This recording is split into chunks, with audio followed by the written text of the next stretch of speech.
right after Cyberpunk, because Death Stranding 2 came out, and I'm like, I want to play, but I can't. So then I just replayed Death Stranding. I'm like, well, I want to remember everything. Now, if you play it twice, it's Death Stranding 2. Yeah, it is, right? This is 2. This is the second time, so 2, right? Makes sense. Yeah, I think that math checks out.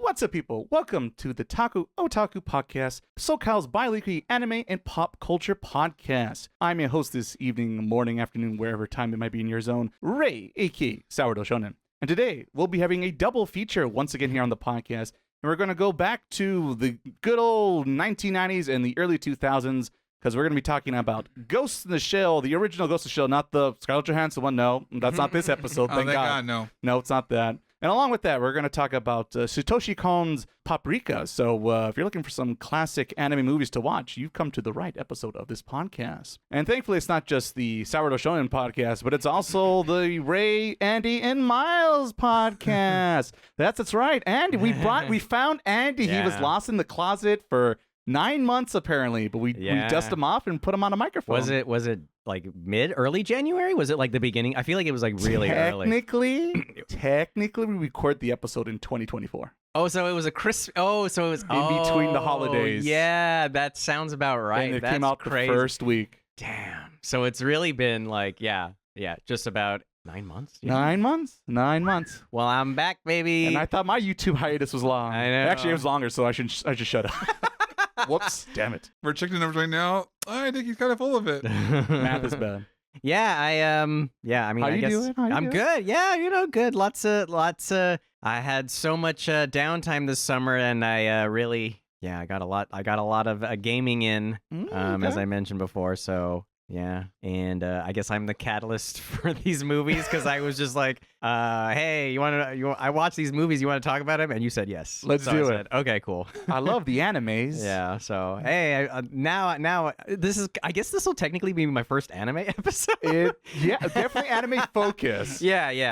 I've only been on the gaming ones where the theme is like this, the game, or that game, or top games. Or we're talking about soundtracks of anime shows for some reason. Oh yeah, I remember that was one of the episodes. Yeah. Okay, I did forget about that. That's true. But because I remember that was like he watched it. I got excited, and he watched an anime, and then it's like, oh, he heard the soundtrack of an anime. That's right. That's right. And I was like, oh, Oh, okay. So that was my. Oh my gosh, yeah. I'm not sure if it was the last time, but it was the few times a couple times we've had you on the show now. Yeah. You are in episode 1. That's the one that matters, Andy. The one that everyone and the most recent. That's the book. You're the bookends on the big Otaku shelf. Cool. And then, of course, how could I forget Miles? He's been a good patient co-host sitting in the back there. Yeah, I'm just here with my horses over here. We're in the back, just kind of like lace surgers. We're gonna straight go to the top. More like an end closer. It sounds like waiting that long. That's cool. We'll see how good of a trainer he was this week on the podcast. Oh, I bet you it's gonna be one to hear about. Mm-hmm. Still there, and they go. Umamusume fans rejoice. It's still here. Week three now, right? I think so. Yeah, because the first week is I put my toes in, and with the event going on, it's still here. There's an event happening? There's an event happening, Andy, and I'll tell you all about it. Yeah, please I'll do. tell it all about on our weeks. Which, speaking of which, we might as well transition to, and it only makes sense because poor Andy, he's been a long time. He's a lot of catching up to do here. So what's in this whole lifetime so far? Yeah. How was your year? No, it was good. Yeah, I was saying before we got on that I had a lot of downtime this year. So. And I feel like you've chastised me often for not playing new games on my new the PC that we built a couple years ago. Mm-hmm. So I'm like, all right, I'm gonna reckon with that. I'm gonna end this once and for all. I'm gonna break this. I'm going to destroy this conversation with my gaming. So I got and it was not something I'd already played. So I played Cyberpunk. I was into pretty deep into that. Okay. Yeah. Computer able to play Cyberpunk? That's yeah. a question. No. Yeah. It plays it really well. And yeah, I guess so. I'll just talk about that. I liked it a lot. I would recommend it just in general, and it's just a really fun time. And I feel like it does like I think I mentioned this to you before, where I watched Die Hard the first time last year, and I was like, this is so great. I love this so much. But I'm like, oh, like that'd be cool if you could like how would you like adapt it successfully as a game and make it work and be really cool. I'm like, oh, this feels like that. Like this feels like that experience that I want from the game of that movie, I guess. I mean, not to say it's perfect. Like there's still, I mean, I can go and get into that, but yeah, it's just fun. The characters are fun. And obviously that game has a lot of like diverting story. I guess I'm speaking story wise first. Is like a lot of like you can choose different paths, and it's like it's super eclectic. And I even did the expansion pack. So I felt like I was like, this feels like the full experience, and I really want to do that. And I feel like it kind of was, but then I sort of messed it up. Like I almost like the way I beat the game, it was like I didn't need the DLC. Oh, yeah, like so too much grinding. No, it's weird because the there's like a normal there's a plot in the story, and like you're trying to get to this like I guess I mean, how much do you guys want me to? I don't want to spoil anything, but I don't know anything about it. I care a little bit 'cause it's on my ever-growing list. What, 5 years? Yeah. Yeah. Well, okay, so I won't give too much away, but like basically like the main character has like this goal, and they're trying to get there, and they have different ways to get there. And but this DLC adds a whole new side plot that lets you get to said ending. Okay. But if you do certain things in the normal game, that side plot will never happen. Like you can do the side plot to the point where it's like it's just over and it has no bearing on the story at all anymore. And I kind of was like, oh damn, I didn't want to do that. But I was like being very true to my like the game. I was like, oh, I'm gonna keep going. Like I want to power through. I made this decision. Like I gotta sleep with this. Stick with it. And like even though I could like save and load again, I'm like, it was so far back in the game. It's like I don't really have the time or patience to like go through that. Even though I like had a lot of time to play this game, I was still like, well, there's still so much to do. It's crazy. Yeah, and then so like that was I just like that. It's like that's obviously very unique, and I think they did it well. Like it's like the best version of that because we've talked about this with like Heavy Rain. It's like you have choices. It's like no, you kind of really don't. Yeah, you're like and like even like other things like I guess. Maybe Telltale games to a lesser extent, but even still, like there's still some kind of limitations. Like it's really just like it's good or bad at the end of the day sometimes. But I feel like there is enough nuance in this where it feels like, oh, this is good, but this is bad, and you kind of have to just like accept it. But there were moments where, and I guess I'll kind of like, so I'm still speaking story-wise. I guess there's like at the end of the game, like there's certain like things that happen that I didn't understand why. Like I was making a choice at one. So there was a point in the game at the very, very end, like this is like before credits roll, and it's like, you're going to do this or this. And I'm like, okay, I decided I want to do this. So I go and I'm being so vague right now. I'm like, basically I was like, I'm going to go this way. And then because I think this other character wants me to do it based on what I know. And then I start going that way and the character goes like, what are you doing, you asshole? Like, what are you? And I'm like, I thought you wanted me to do this. Oh. And I was like very confused. Right. And I was like, okay, maybe I just don't get it. And I keep going. And then the character does it again, but like more aggressively. And I'm like, I thought this is the ending you want. And this is also the ending I want. And then like, I was just like, okay, you're mad at me. I'm going to go this way. So I literally just turned back around and did the other thing that I didn't want to do. And then it sort of unraveled in a way where it was not like, it didn't satisfy that person's anger at me. I don't know if this makes sense. So then I beat the game and I'm like, yeah, I don't want this ending. I hate this. You don't like this. Okay. And I didn't like it at all. And then like I was kind of frustrated. I was like, am I the only one? And I looked it up and there are a lot of people that feel the same way. Like there's like a huge like Reddit thread like all about it. It's like, yeah, I don't know why he was doing this. I was so, and I'm like, okay, good. I'm glad it's not me. Like, so, and it was sort of like, I mean, I don't want to compare it to like Mass Effect 3 in a way where like that ending has like a. I was thinking of describing this. Yeah. I don't feel like it's like that because I think it's just accidentally bad game design. I think because like so much else about it is great. Like it's like, oh, like this is crazy, and it's like there's like a lot of moments where you're like, I literally have to make this decision, and you're like, it's literally you click the button and it changes so many things about the game story. And then I guess and then another issue I had with it, and obviously, I guess depending on the kind of ending and the second ending I got, I liked. I was like, okay, cool. I wish I did this first. Like I basically went with a certain character and I got the good ending. But and this is something like I realized the first time and the second time is that you can a choice you can, and I guess this is sort of like getting into like the idea of like games being movies too, like telling a story, telling a long coherent story, and they can do that. But I feel like this game does it where it's just like it almost feels like this is like the best version of that. But I kind of don't think it is in a way because you meet all these characters through the game, and like in a movie you meet like there's so many characters you meet. And they kind of go with you through the movie to the end. Like there's sort of, I feel like a good movie will wrap up everything for every character and it'll make sense. Yeah. But with this game, like you go out on a path, you don't talk to this person ever again, or you don't talk to that person ever again. They have nothing to do with the end of the story. So there was one character who I was like very, very intimately involved with, and he was just like he becomes like pretty integral like early on, and it's just like he kind of has like this switch moment. And like none of the endings I chose had him. Like he was just gone. Like I don't even know what happened to him, and I'm just like, and like there's some post game thing that sort of like kind of like does like, oh, this is what here he is like now. It's not satisfying. It's like as the credits are rolling, and I'm like, oh, now I'm hearing from this guy. But like as far as like the story goes, I feel like if you want to tell like a story, he has to come back in some way. Like I feel like every ending has to have all of them in some way. I mean, maybe that's asking for too much for a game, but if you're saying you're telling a really good story, then it should do that, I think. Did we switch bodies? Is this like Ghost in the Shell? Because this sounds like the most Ray thing I've heard in a minute. Yeah, I said it's like this is what it feels like to be on the other side of the conversation. Yeah.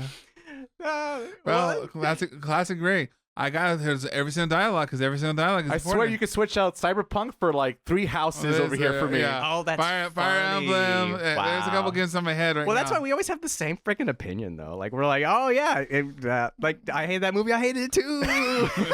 Oh my god, twins. Well, that's funny. Yeah. No, I guess. Yeah. I mean, because I feel like you like story too, so I feel like that's like I say like every podcast. I'm a narrative focused guy, and that. People like, because Frank, for instance, he kind of overlooks it and goes with the flow, and it's okay with me. It'll be like, I'll just be shaking my head the whole movie, like that didn't make no fucking sense. That made no fucking sense. Yeah, yeah, and it's not. But then that's like the problem because like I do like the characters in the world is really good, and there's a lot of fun and funny moments, and just a lot of interesting things. But yeah, I think it's just like. I don't know. It's just not. Yeah, it's just not satisfying. I mean, as a story, but like they're still fun. Like I wasn't like at the end of the second one where I got the ending that I kind of liked. I wasn't like, I was like, yeah, it's fine.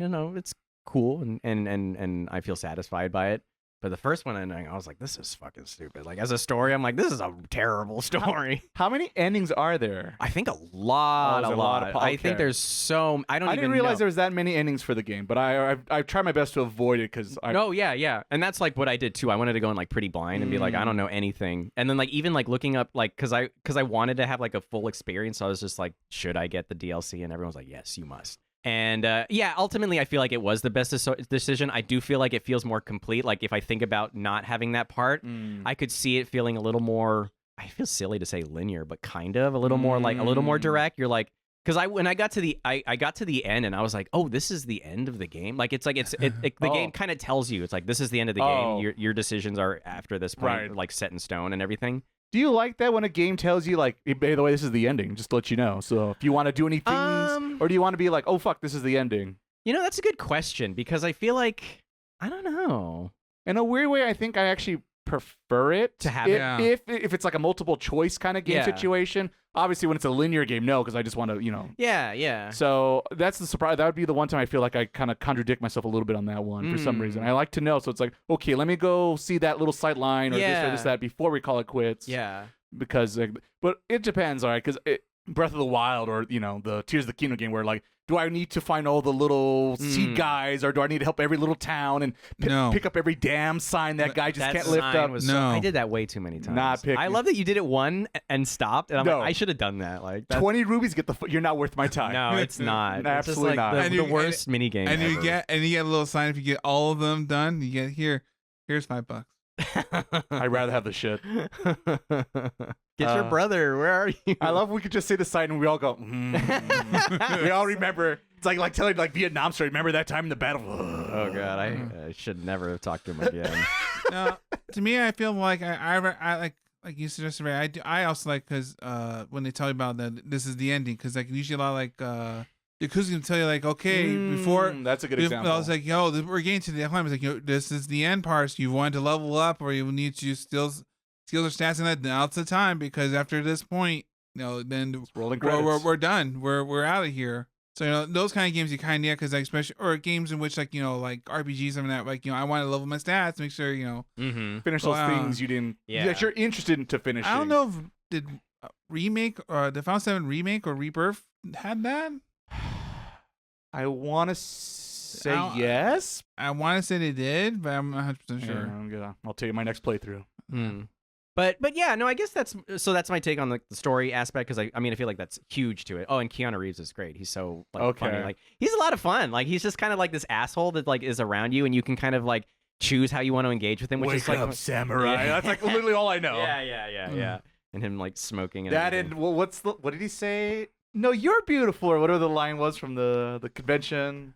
Oh, I don't know. You're breathtaking. Yeah, breathtaking. He says that in the game? No, but like when they revealed he was in the game at the press conference. Because someone shouted from the stage, and he said, "No, you're breathtaking," right back at him. So it was very cute. That's so funny. Yeah. Keanu Reeves is great. He's awesome. Yeah, and so that was like a big like it's funny, and you can like be like, I hate him, or he's like, oh, he's my friend, but he's a dick. Like you can kind of just I see. You can choose like whatever kind of dynamic you have. Oh, okay. Yeah.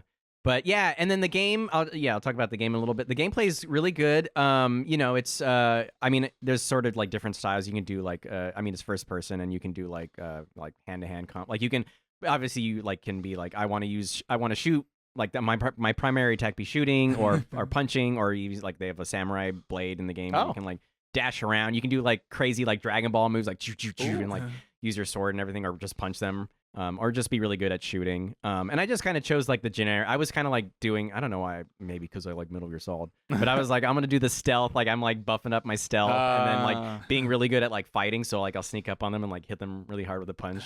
And that was fun. Like I feel like it took me a really long time to learn like the skill tree. Like I didn't really look up any. I don't know why I didn't. I should have done it earlier. But I like didn't do any YouTubing. Like I did like no research of this game. I was just kind of like blindly like figuring things out, and it took me like forever to like really understand the skill tree that you build throughout the game. And I think that was to my detriment because there were two parts of the game that were just like, I feel like this is impossible. Oh, like that kind of like, and it was like so far into like that's a tough situation. Yeah, I mean, I don't know how often you guys have been in those situations. It's been a while, but yeah, I've been there. Yeah, I've been there. Yeah, and I feel like I was just like, and it was the boss in the DLC, and like when I was, because I think that was the second time that I was like, this is too hard. Which was crazy because there was like a part earlier in the DLC where it was tough, but it was fun and enjoyable, and I actually like beat it. It's crazy. You're like, it's like this big kind of tank. It's almost like a Metal Gear sort of situation where you're fighting like Shagohod? Yeah, it's like actually kind of honestly closer to the Shagohod. Okay. It's like it's sort of like a Shagohod fight, but you're like on your feet and you're running around. And I was like, this is fun. This is great. And I'm like, but it's challenging and cool. And I'm like, but I feel like I beat it and I can do it. And I got to the end boss there, and I'm like, I can't do this. Like I was just like, I'm never like, or like, and just doing it until I die. Like I can't do this. And and there was another early situation that was really tough. And I think in both situations, I only beat them through glitches. Oh. Yeah. And then when's a win? But I felt so dumb because it's like, I was like, I felt that way, but there's also, you can also turn down the difficulty. Oh. And I was like, no, never. I will never. But then he gets stuck in a wall. I'm like, ha ha ha ha. And then I just like shoot him to death. And I'm like, this counts. I don't care. Like, this is programmed in the game. I refuse to lower the difficulty. Yeah. But every cheap shot. Yeah, every cheap shot, give me. Doesn't count. Where's those balls at? Come here. And that, yeah, so and that was sort of like, it was sort of like a weird difficulty spike because, I mean, there are moments in the game that were hard, like outside of the story, that I was like, I need to come back to this. And I came back and I was better and it worked. But like especially with the DLC, it was like I was like stuck in a story. Like there was no like previous save really. It's like, I can't just leave and come back. It's just like, no, you're going to fight this guy right now. And it's like, I can't. I'm not ready. Well, he's going to get stuck you're going to wait for him to get stuck in a wall. That's what it takes. Yeah. But no, it's good. I mean, it's like, I don't really know what else to compare it to. I guess GTA, first person GTA. If you want. I mean, I'm not super familiar with first person shooters anymore. I guess it also kind of feels like a Far Cry. Okay. If I remember from freaking the dinosaur one, the 80s one. I forgot what that one was called. That one was fun though. Oh, it's like Blood something? Blood Dragon? Blood Dragon. That sounds right. Blood Dragon remix. I think you're right. I think That sounds right. Yeah. But I could not do the DLC option because I like ruined it. Like 20 hours earlier is like that's gone now. Like you can't get it back. Too late. Yeah, which is like okay, I guess I don't need it, but it was still fun. The one with Idris Elba, he's really good in it too. Yeah. I heard it was good. I think I even bought the DLC because I bought the game a while ago, and then I bought the DLC. I think last Steam sale or something like that. Yeah. So you're all right, Andy. You convinced me. I'll chat. Fine. I'll play the game I bought. Yeah. Yeah, it's only been like 6 years, 5, 6 years. Well, that's the thing. It's such a time sink, and like we talked about this before. It's like I just happen to have a lot of free time this summer, and I was like, if I didn't have that, I don't know if I would have. It's hard for me to like sell it on you if you're like, like you're saying like you're into the quick fix game, and I'm like, yeah, I get that. You don't need sleep. That's 3 extra hours a game you have. Yeah. Yeah. And that's why I mentioned that. Yeah, I'm playing the Resident Evil remake now. Just kind of the GameCube. The GameCube one, but re-released on the PS3. Yeah. Oh, that makes sense. Yeah. It gets confusing after a while. I bought on every goddamn console. That's all I know. I'll wait for the inevitable Resident Evil 1 remake they're going to probably eventually do. Oh, but it's like the new Resident Evil 2 remake? If it's not tank controls, I have no interest. That's the thing. I mean, I probably will, but I'll be grumpy about it. I won't like it. It could be good. Capcom. And that's the thing about because in the remake they have it. You can switch to the controls to the normal. Like I forgot about that. I booted it up the other day. Like, it was like the other day. Okay, about a month ago. Or something. Yeah, it's very like this does not feel right, and also it looks bad. It's like the way it's animated. Like, it's not designed to be able to do that because it's like you're on like points. Right. Like, it's like when you turn, it's like clip, clip, clip, clip, clip, clip, clip. It's not like a smooth spin. Fixed camera. Yeah, that's in tank controls. Thank you very much. Yeah, I'm digging it. It's fun. I love that game so much. But yeah, so doing that as a bite-sized thing. But before that, I think I mentioned this. I right after Cyberpunk, because Death Stranding 2 came out, and I'm like, I want to play, but I can't. So then I just replayed Death Stranding. I'm like, well, I want to remember everything. Now, if you play it twice, it's Death Stranding 2. Yeah, it is, right? This is 2. This is the second time, so 2, right? Makes sense. Yeah, I think that math checks out. But it's still, it's the same game. I just wanted to like brush up on it before 2 gets eventually released on PC, and yeah, still the same game, still as dumb and fun as it was before. Making those bridges, making that freeway. Yeah, I think I do feel like, I mean, I remember we talked about it forever ago. I should listen to that episode again, but we talked about it. Yeah, it's somewhere on my computer. I still have that file. Yeah, I mean, it's but I feel like I feel like I appreciated the story a little bit more. It's still like told in like a dumb way, and like dumb way, and all the expositions at the end. It's just like no story settles a little, and then the ending is just like here's like they vomit story in your face for like 5 hours. Yeah, like it's like, oh my god, like after you beat Higgs, it's just like. And you guys want to go back to this again, huh? Would you like to see my manifesto? But it's still, yeah, and I was like, and I sort of realized, I was like, I don't think if I beat Death Stranding, when Death Stranding 2 comes out, I'm probably never going to play 1 again. So I was like, I feel like this is the last time I will, because then 2 will come out and I'll be like, okay, I'm done with 1. But yeah, I still, I did more this time. I built more of the road. You didn't complete it the first time around? No, the whole thing? Yeah. No, I never completed the whole thing. I just basically got it from like the bottom to the top, kind of around where you meet Mama, but I never went in the mountains. But this time I was like, I'm going through these mountains. I was like, these mountains are gonna be done. Out of my way. Yeah. What about the story? Like, who cares? We're building the road for a little bit. Yeah, like there's like a point in the game where they, I think it's Die Hard Man. He's like, at this point, Sam, you will never. This is your hardest mission. You'll never go back. And I'll be like, all right, I'll see you in a week. Like, I gotta build this bridge, bro. I'll be back in a minute. Yeah, but it was cool, like playing it again. Like I kind of tying back to Cyberpunk, but I was sort of glad I played Cyberpunk right before because they added Cyberpunk Easter eggs in the director's cut, which is what I was playing. Oh, huh. There's like a bunch of you get like an email from V, who is the character you play in Cyberpunk, okay. And he's like, Sam, I lost some of my chips. Can you go find my chips for me? The mules took them, and you're like, all right, I gotta go get these chips. So that was fun. Oh, and then there's a full like Metal Gear Solid thing they added to the director's cut, the like a post game thing. Yeah, and I remember the trailer. And you do like a sneaking mission, like it's like the I guess kind of. Well, I guess you can obviously you can sneak through the game mostly, but like it's like the true like it's very Metal Gear. blatant. It's very blatant about obviously with the box, and he's just like it's pointless. He just goes in it, and then he's like, I'm not using this. But it's like it's just like one basic room, and it's like it's kind of underwhelming the way they set it up. It's like they could have been a little more clever, but it's just like 6 guys in a room, boxes, and it's like you didn't like want to make it more creative than that. Nah. Metal It's Gear, like- you get it? Metal Gear reference. Yeah, it's like Check the okay. box. Yeah, basically. Ship it. Oh, and then back to Cyberpunk. Kojima was in Cyberpunk. He's like early in the Of course he game, is. and I Of course was he like is. walking, like you go to a bar and you're like, you look at all the people. I'm like, I know that guy. That guy's in every game he's in. What took you so long? Well, I think it's funny. It was when he saved himself, right? Like you save him in the Phantom Pain. Yeah, The glasses. Yeah. That's hilarious. You see it, it's like, I'm gonna put myself. Konami wants to take me out of the game. Well, good luck with this, motherfucker. But yeah, no, I just did that. I mean, I guess I'll just mention that I've never seen The Wire. I started watching The Wire. Do Oh, you guys haven't? You haven't seen no, the. never That's seen the it. most Andy thing. Well, that's why I was like, that's why I gotta watch it. No, it's I mean, how so? What do you mean? Because it's to me, it screams like an Andy. Mm. Ho ho! Have you seen this great show? I bet you haven't seen this amazing show. It's really good. Which is man after my own heart, because I do the same exact thing. Yeah, fair enough. Yeah. Oh, No, that's did you finish it? no, I didn't. I kind of just They're all dead at the end. No.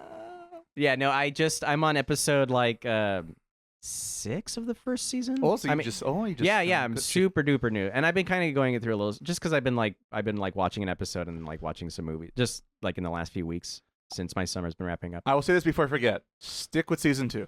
Okay, cool. Yeah, A lot of I've heard people don't like hate- it. Yeah.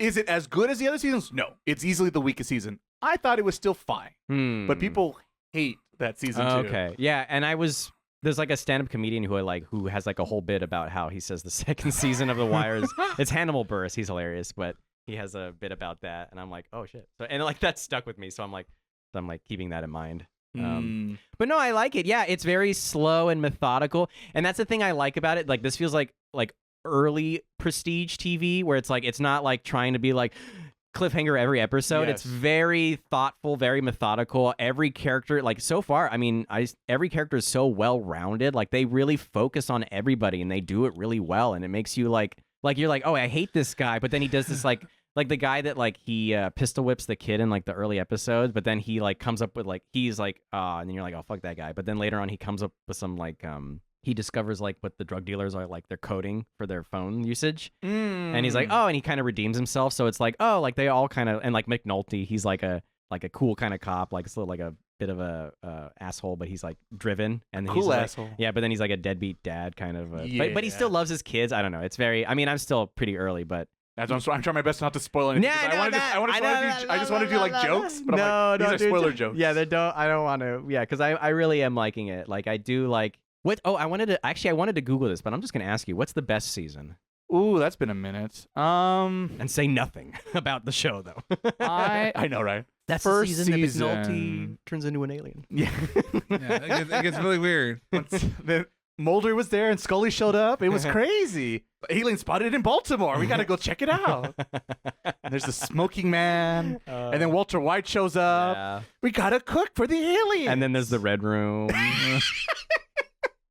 they're all part of the FBI, so that makes I know, makes the most right? sense. Hey, right, for real. Yeah, Uh-huh. they're all. They're- law You have to wait. It enforcement. happens 20 years later, but we'll get there. We'll get there. What is That's this? true. Ray Andy's fanfic? What is this? Yeah, a little bit. It's been a minute, but I want to say I think it's season maybe 1 or 3. Probably 3. Is it 3? I want to say it's 3. It's 3 because Don't say it. well, the 3 is probably The one. the season. Okay, because things kind of changed The in like the McNulty last few alien seasons, season.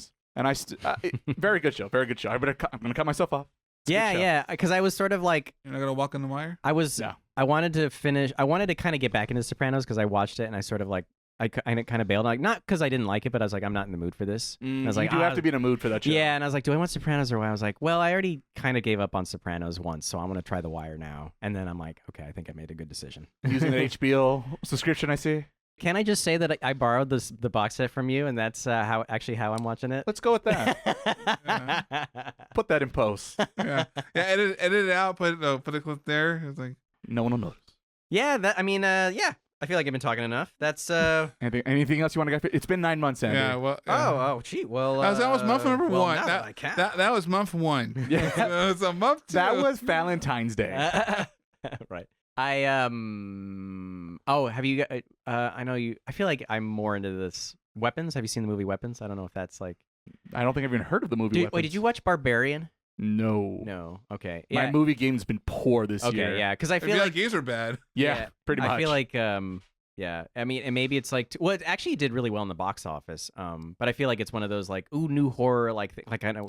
if it's horror instantly, that's tough. What's in it? A boogeyman that's gonna come get me? You know what's frightening? Not making due on my bill this month. That's taxes. frightening. The economy. Yeah, I guess. Well, yeah. I mean, if you feel that way, I mean, Barbarian is just like a very like I feel like it's like one of those kind of subverting the genre movies, and like I don't know if that's still like there is still like a monster that's after them at the end of the day, but like IRS? I don't know. Huh? Yeah, exactly right. Yeah, if it was, maybe that would sell you on it. No.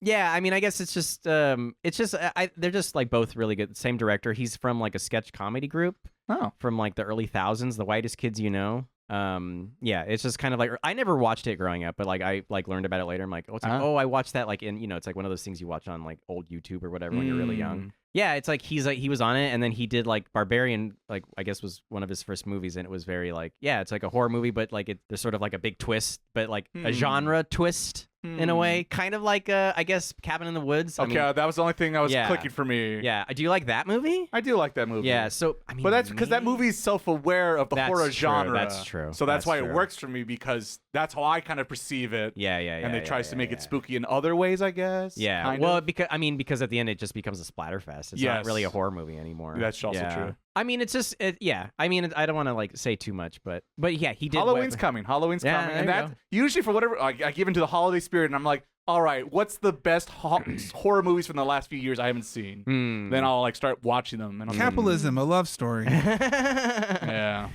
Yeah, Weapons, this new one he did is like not as like kind of like subverty. It's a little more like this is the monster and like this is the problem. There's still like funny. I mean, there's like organically funny for being in a horror movie. Okay. It's like I feel like in like another like any other like horror movie, if they put in a funny thing, it would be like this is like ham-fisted joke. But like in this one, like it works because this is happening. I'm curious now.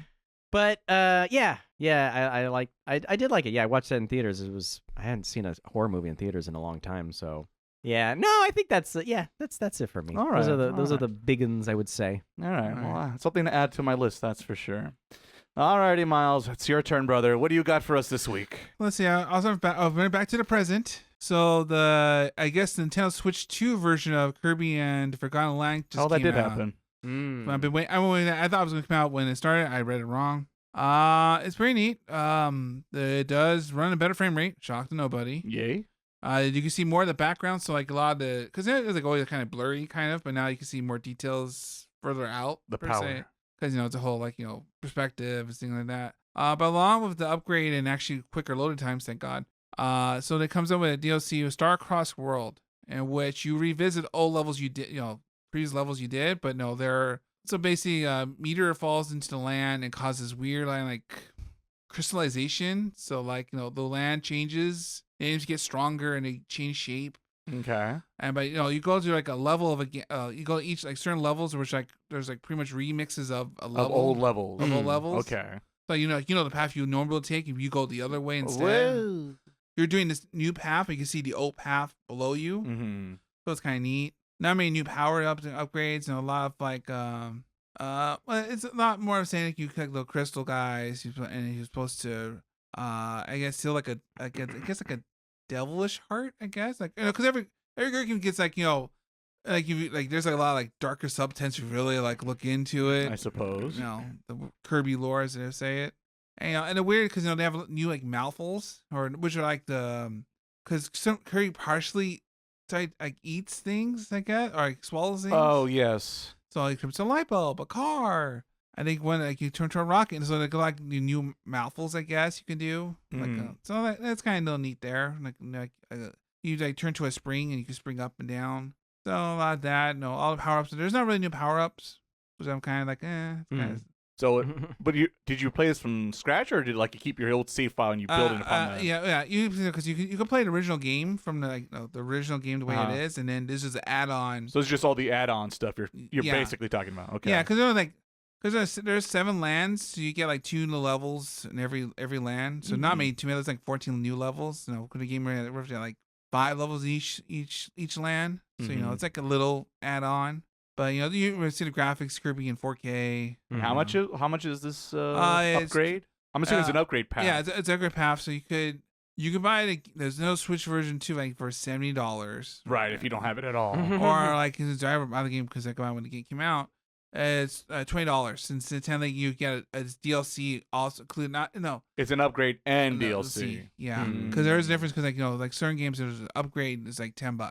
That's probably the max. I haven't played that game yet. It is also on the list, but $20 is like a little. From what you're describing, I'm like, okay, I guess. I mean, it's Nintendo. Yeah, that's a Nintendo tax. Yeah, it is truly a Nintendo tax. Just depends if you enjoyed the game or not. Yeah. Yeah, I know it is for me. It is kind of a little sad. I thought it could new power ups or something other than like there's new mouthfuls. And the levels are neat, but is it worth like I said $20? If we're gonna, I like 3 levels instead of 2 levels every world, right? Something a little more because I finished. If you're very good at Kirby games like I am, you can finish the DLC. I finished it in one day. No, because it's very the levels are like it's a nice. They're very short levels. You turn here, and you appreciate. You only appreciate the level design because you've seen the original level design, right? But 15 maybe would be a better price. Yeah, but I feel that's probably I think we're gonna reach when all these Switch 2 edition games come out. Right. Is it worth $20 for like a higher res pack? I guess your mileage may vary. It sounds like. So there's a new series. Can I play like a lot of point and click puzzle games? Like The Room. This is true. Things like that. And so there's a new game out there coming out soon called The House of Tesla, which is made by Bluebird Games, which made like The House of Da Vinci. Played all of them. There's 3 games in that series. Okay. Same thing. You're solving puzzles. You're playing like little screws, twisting and turning, things unfurl. Like you're solving puzzles basically. Environmental puzzles. It sounds like. But because I played, there's a demo that was out for like a week. It was neat. It's more simple now since you're in Tesla's time, so it's like or like 1908 and like in Da Vinci's time. Tesla's obviously like 1920 something like that. So wait, Da Vinci? Tesla and Da Vinci? No. So in the House of Da Vinci, that's the name of the game. That's the gotcha. name of the game. Okay, gotcha. But no, Da Vinci's not in there. Yeah, no, he's not. Money, refund. Is Tom Hanks at least there? No. Sorry. It's twice they got me. They're ripping me off out here. So House of Da Vinci, you play as Leonardo da Vinci's apprentice, and you solve puzzles, and you the whole time travel, things like that. A lot of nonsense. Oh, so there is time travel. Yeah. Yes and no. Oh God, help me. And so it gets because obviously it's old school, but there's a lot of like new stuff to it. I'm just gonna bobble my head here. Yeah. Just let you keep talking. So the House of Tesla is the same thing, but you're following Tesla or Nicholas Tesla. Yeah, that is usually the one. Not the car people. No, hopefully not. And he's missing. You had to find him. And it's like one level per se, like one quick little demo. But you do a lot of things. We saw electricity puzzles this time. Does Edison show up and take credit for it? No, but I'm waiting for him to show up. Like if he's not the bad guy, that the game's not doing this. No, he has to be the bad guy at least. So that was fun. It was neat. I also tried the Lumines Arise. The Luminous. Oh, Luminous. Okay, I heard Luminous. I heard something. Sorry, Luminous Arise, which is basically Tetris Effect, but with Luminous. Oh. No, very different, bro. Yeah, it's totally that. And it's if it wasn't getting used to Tetris, getting used to Luminous rules because it's been a hot minute. It's different. And so you had to get used to the way how making squares and how that game works. But it's basically the same thing. No, you're listening. No, you had to wear headphones because that's you enjoy the best music. That's true. And you kind of like go find with the beat.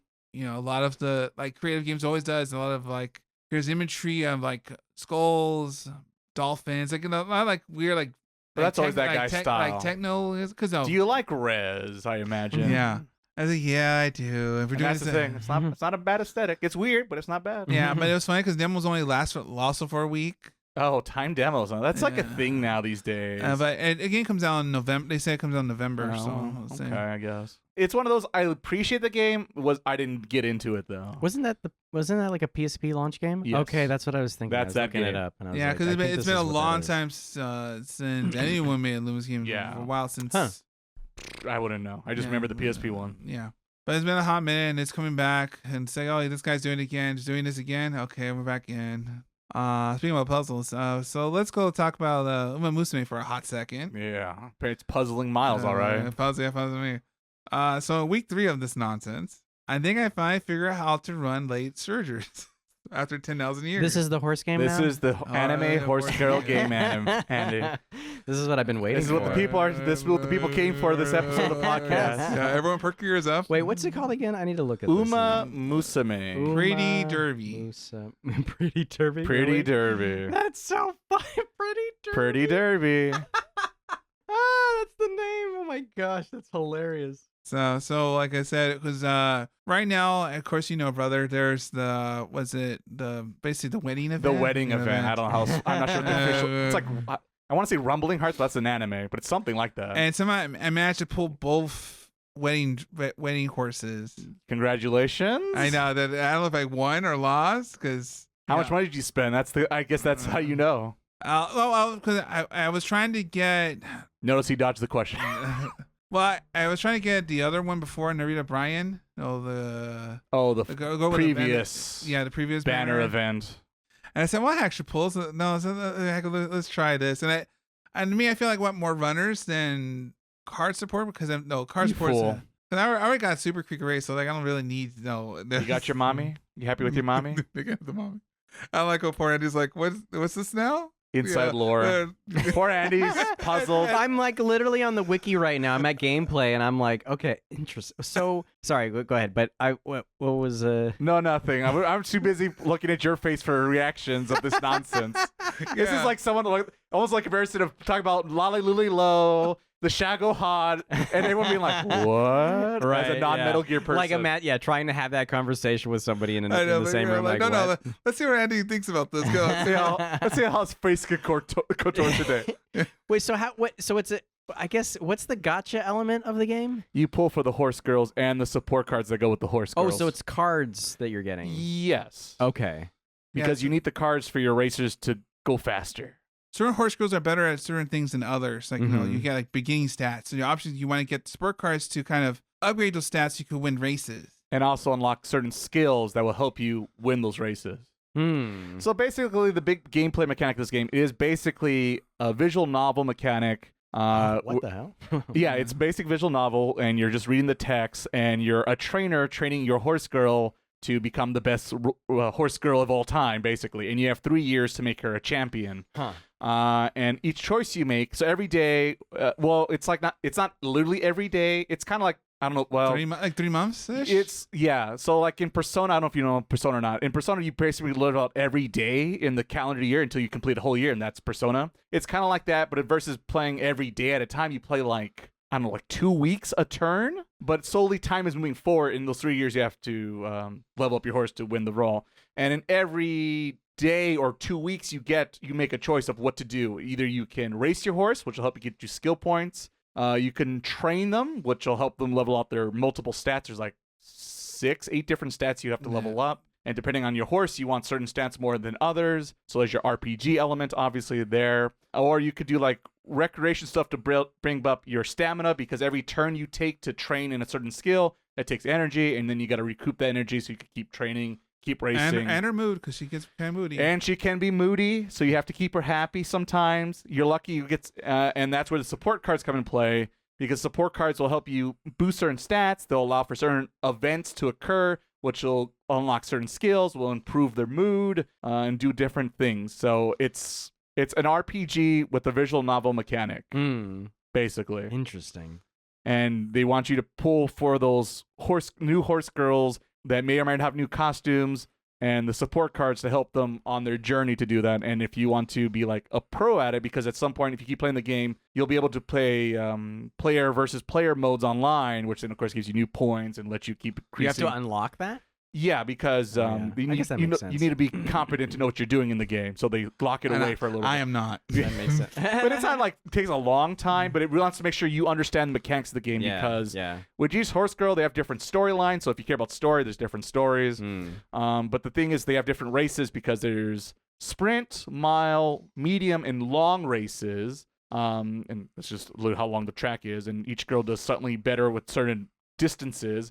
But on top of that, they each have different pacing or types of running. They can be end runners. Basically, they wait to the very last second to boost to the finish goal. Late runners, same idea, but not as extreme. Pace runners, they're always like in the middle of the pack and wait to the last second for a little boost. And there's front end runners who will always want to maintain be first place from the beginning all the way to the end. But most runners are either in between with medium and late. And each of those different, depending how long the track is and also what kind of running style they have, there are certain skills that'll help you do better at that. And of course, you go online, it tells you want this skill, this skill, this skill, this skill.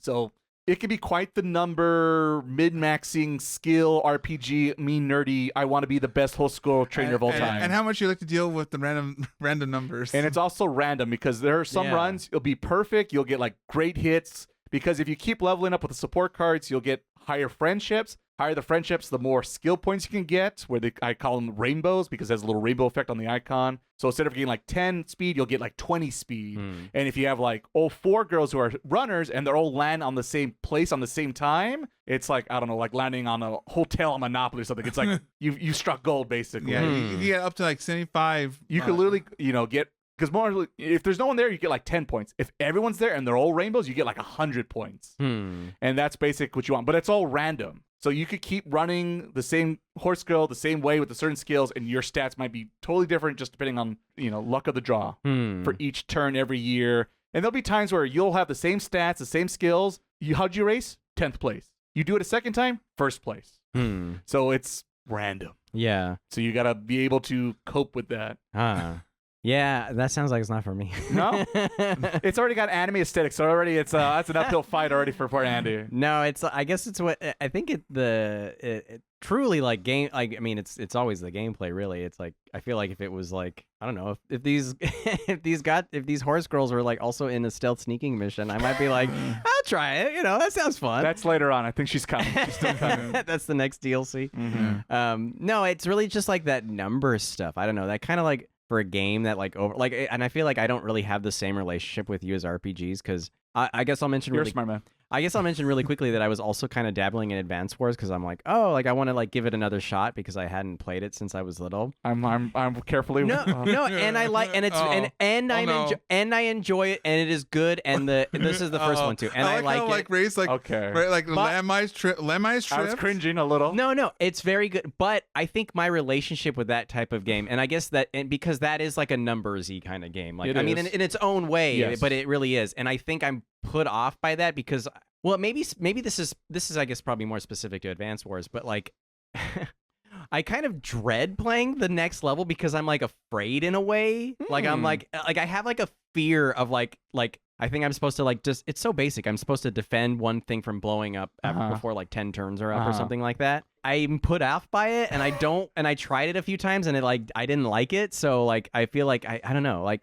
with like numbersy stuff, it's just kind of, it's hard for me to like really get it. I don't even like, what's another example of that? Because I feel like that's just not for me. Maybe. It's hard because it basically, when I think of Umamusume, there's like two games I think about. One is Persona, because it's all about time management and building relationships and getting your numbers go up when you go into like the combat situation, right? And here the combat situation is the racing days, because you got to place either like top 5, top 3, or first place, depending on like the career path, because it'll tell you what your goal is. And you'll have like, sometimes you have like 3 months to prepare for the race. Well, sometimes it'll be like, the race is tomorrow, asshole. I hope you're ready. And sometimes it just depends on the characters and this and that. So you really do have to kind of like prepare in advance for that. How fitting.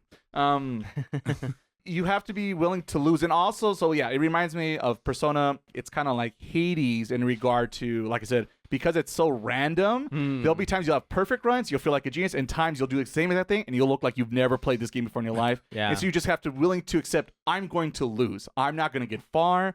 I'm going to lose to that boss, and I'm going to have to do it ever again. But this time around, that one stat I needed will pop. That one character will show up. That one rainbow will show up. Now I have this support card. This support card is the best card. And then it just becomes numbers, and it becomes numbers and odds. Yeah. And I like gambling too. So and then when you have bad runs, you just turn into fodder and just do it over again. You just do it again. Interesting. I mean, I do like that whole kind of like the management simulation. Like when I was sort of briefly into like the hockey games, there's sort of like, oh, you can be a coach this season, or you're like a GM,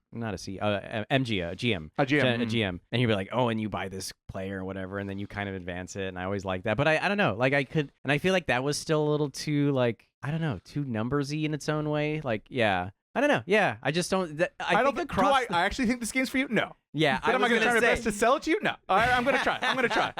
I was good. Yeah, I was about to say like, fine, join the bandwagon. That game. Yeah. Like, no, I agree. I agree. Join the bandwagon. But I'm glad you're liking it. I mean, I understand. Like what you're saying. I'm like, oh, I wish I could like it that way. I mean, that sounds fun. Like, I wish I could really like Advance Wars. I'm just too afraid of it. Now I'm kind of curious to see where you're stuck on Advance Wars. Now. It's pretty early. I mean, it's so I could just laugh at you. Oh just God, point and laugh. It's just after shoot. It's pretty early though. It's pretty early. I'll bug you for it later. And I'm always picking. And you're Andy. in the game. I know. I'm always picking, and then I name myself Andy, so I get so confused in the story sometimes. It's like Andy, do this thing. I'm like, which one are you talking to? And then, but I was like, I should have done my stupid internet alias, but I had to choose friggin' Andy. Yeah, it's the goofy thing in the first game. They do what the old Fire Emblems do, where you're not Roy or Marth. You're a tactician who helps Roy or Marth. Yeah. Oh. In the second game, you just play as the CO, and it's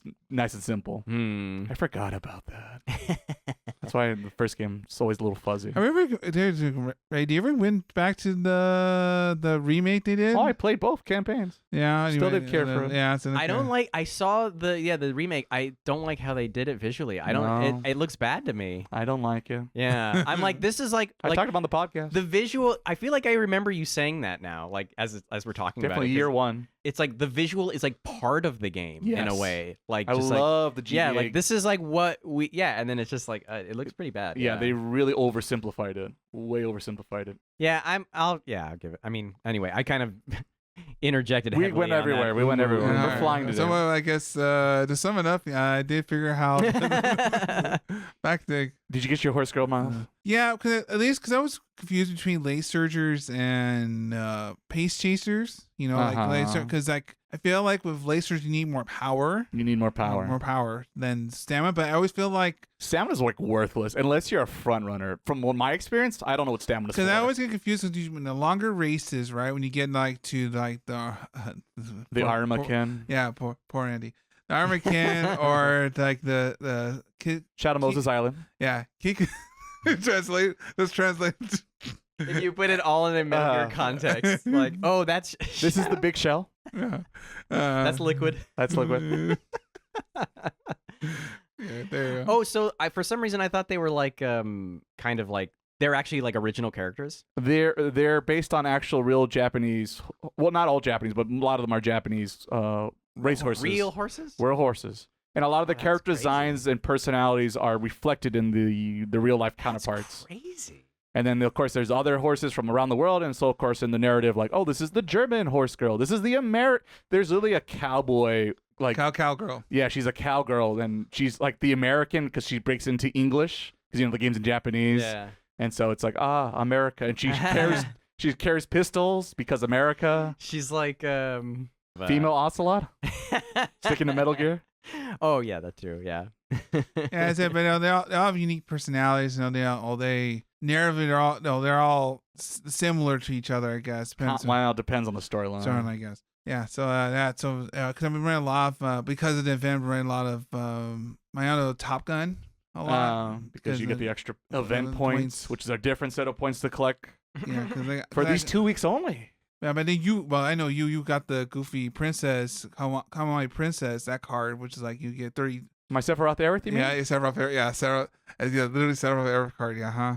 it's all the goofy things you got to do just to do the event because you get a special card if you do all the event requirements. So you're jump between that and actually trying to play the game the right way. It's almost like they want you to give all your time or your money or both. Yeah, and it's weird because because it's been in Japan for at least 4.5 years now. So they're doing the same thing as Japan, but the accelerated rate. So every week's or every 2 weeks another new horse score or new stat cards you got, and then we do it all over again. You do it all over again. Interesting. Yeah, because all the banners are pretty much the same. So there's a page you can oh, I'm looking for this character. Oh, she probably around January next year. Huh. So you can save points to that because that's the gacha What game. a crazy little world you're in. And that's why. And I'll tell you right now, after this event, I'm out. This is nonsense. But that's gacha games. You wait for the preview of the next character. You're like, okay, if I save my points now and I keep playing and wait for that moment, then that's when I pull. It's just that loop of I spent all this time and money. I mean, what's a little bit more? And that's how it's like the same thing like a slot machine in Vegas, right? I spent $20 in this machine. I hasn't pulled yet, but I bet you another $20. Yeah, I'm gonna hit that jackpot. And especially if me, because I dipped a little bit to the anime for a minute, so I know some characters. So it's like, oh, she becomes playable in a couple of weeks. Oh. Okay, we gotta wait. Oh, we'll keep playing until we get enough. Now it's the waifu wars. But that's every gacha game of all time. But that's the gacha lifestyle, I guess. Yeah, so I guess around my weekend, I guess we'll see what you've been up to, brother. All right, Umamusume played it. I got my Sephiroth Aerith card, which is what's her name? Princess Kamikami Princess. There you go. Oh, is that like a joke name you had for it? I do because she looks like Aerith, but she has the eyes of Sephiroth. So Sephiroth Aerith. Roll credits. It's can I mention I like Final Fantasy VII too much? They all have very unique names, so now it's Didn't no. It's didn't know. We have episodes dedicated to Final Fantasy VII content on this podcast. You were there when we talked about our favorite games of the year. Yeah, I know. I was like, I'm just joking. okay, he's joking. I'm making sure. I'm testing you. Because sometimes Frank, I think he's joking, but then I realized, oh, he's not joking. He actually just forgot. Oh, Okay. wow. So, good. And he's staying fresh. 9 months and he's still fresh. Good. He's keeping up. He's got that wit stat going up. Yeah. So, yeah. That was my thing of the last few weeks because limited time event, but as I already mentioned, after this event, I'm done because it just gets silly. Oh, come on, bro. I've already spent money too on the game because, it's once again, I spent all this time. I'm feeling a little lucky. I was originally hoping to go to Vegas this month, but that wasn't happening. So I'm like, well, it's money I was going to spend in Vegas anyway, so I'll spend it in the stupid horse girl game. And so I did, and I technically didn't win when I spent the money, but I got enough freebie ones that I eventually did get that Sephiroth Aerith card, so I was happy about that, and that's what I was chasing, so yay for me. So I won, I'm happy, I got my blackjack, I doubled down on my 11, time to walk away from the table, right? Yeah. So that's what I'm going to do with that game. Hopefully after that, I'll go back to the Donkey Kong Bonanza. I did started it a while ago, but I was kind of lukewarm about the first early part of it. I was enjoying it. It wasn't like, oh my God, I can't stand it, but it was just kind of like, okay. It's very much, so you're just a baby and this is your first platformer. Well, let me help you, little child. Hey, Banjo fans for choice. Yeah, but I find it it's it's even more simplified than a Banjo-Kazooie and a Mario 64 in my opinion. So that's the thing is those games are way more, in my opinion, way more difficult than this game is. And it's very much, do you want to explore every nook and cranny in this world and find little treasure maps and fossils? And I'm like, no, not really. That's what the Zelda games are for. I come for the Mario 2 platform. And it's like, well, we really don't do platform. I'm like, So yeah, it's fine. I want to finish it. I hear a lot of good things. The quick TV show thing that me and Miles been dabbling in, we're almost caught up now, I guess, to the live scheduling too now. We are watching I guess it's the newest Star Trek series, the Strange New Worlds. Surprisingly good. Wow. Surprisingly Are they finally correcting course? It's a miracle, but I guess Picard Season 3 made them wake the fuck up, apparently. Because it's actually surprisingly entertaining. And it's pretty much the greatest hits of original Star Trek, bit of Next Generation, a little bit of Deep Space Nine. So if you're familiar with all those Star Trek series, and it's a bit of a prequel series to the original Star Trek as well. Like before Shatner? Yes. Oh. But, Kirk and other characters from that original run do show up in this series, including Spock. He's probably the most famous character. It's there on day one. And they slowly are kind of creeping up to that part of the timeline. So in that aspect, it's kind of neat if you're we love the timeline and the lore. And Yeah. it's interesting to see the slowly getting closer and closer to Star Trek nonsense, because Next Generation and the original Star Trek are very different shows. Yeah. For those who are not familiar with it. And so it starts off a little bit more Next Generation, but it's slowly becoming a little bit more Star Trek, where it's just like, let's just giddy on up and fix this problem, Spock. All right, and here's Kirk to blast his way through to fix the problem. So it's kind of fitting, I guess. Yeah. So yeah, it's a lot of fun. Much easy recommendation if you're curious about Star Trek lore and you got that Paramount subscription. Is that a good like starting point, or? I think it actually can be. I think it can be. It's a good point. Wait, what's it called again?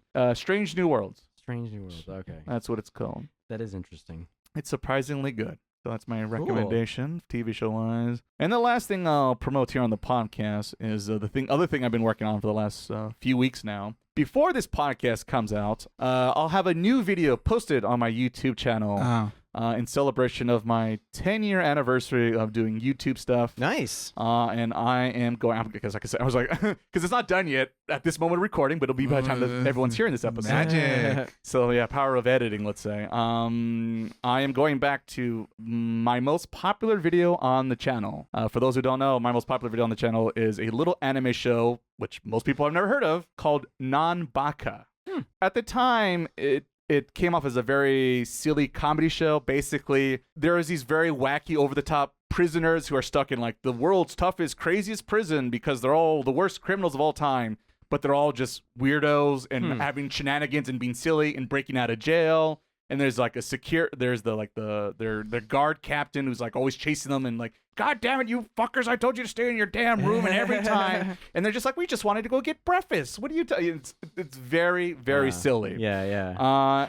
But halfway through the season 1, the show starts becoming more of a typical battle shonen series where they're just like fighting. There's literally a tournament arc, and then like secrets are revealed, and like everyone's got a traumatic, tragic past, and they're talking about that and this and that. Bit of a whole mystery thing happening. But at the time, there was only season 1. There was only season 1 announced. And at the time, I was trying to be a good YouTuber and put out a video as soon as possible. Here was the problem, though, for me. At the very end of the last episode of the season, they went, surprise, guys, season 2 starts after the New Year's. And I was like, well, fuck me. I already have my script halfway done. I got the video footage. So I posted the video pretty much after season 1. And but I made that thing on my title. It says Nanbaka Review, in quotation marks, season 1.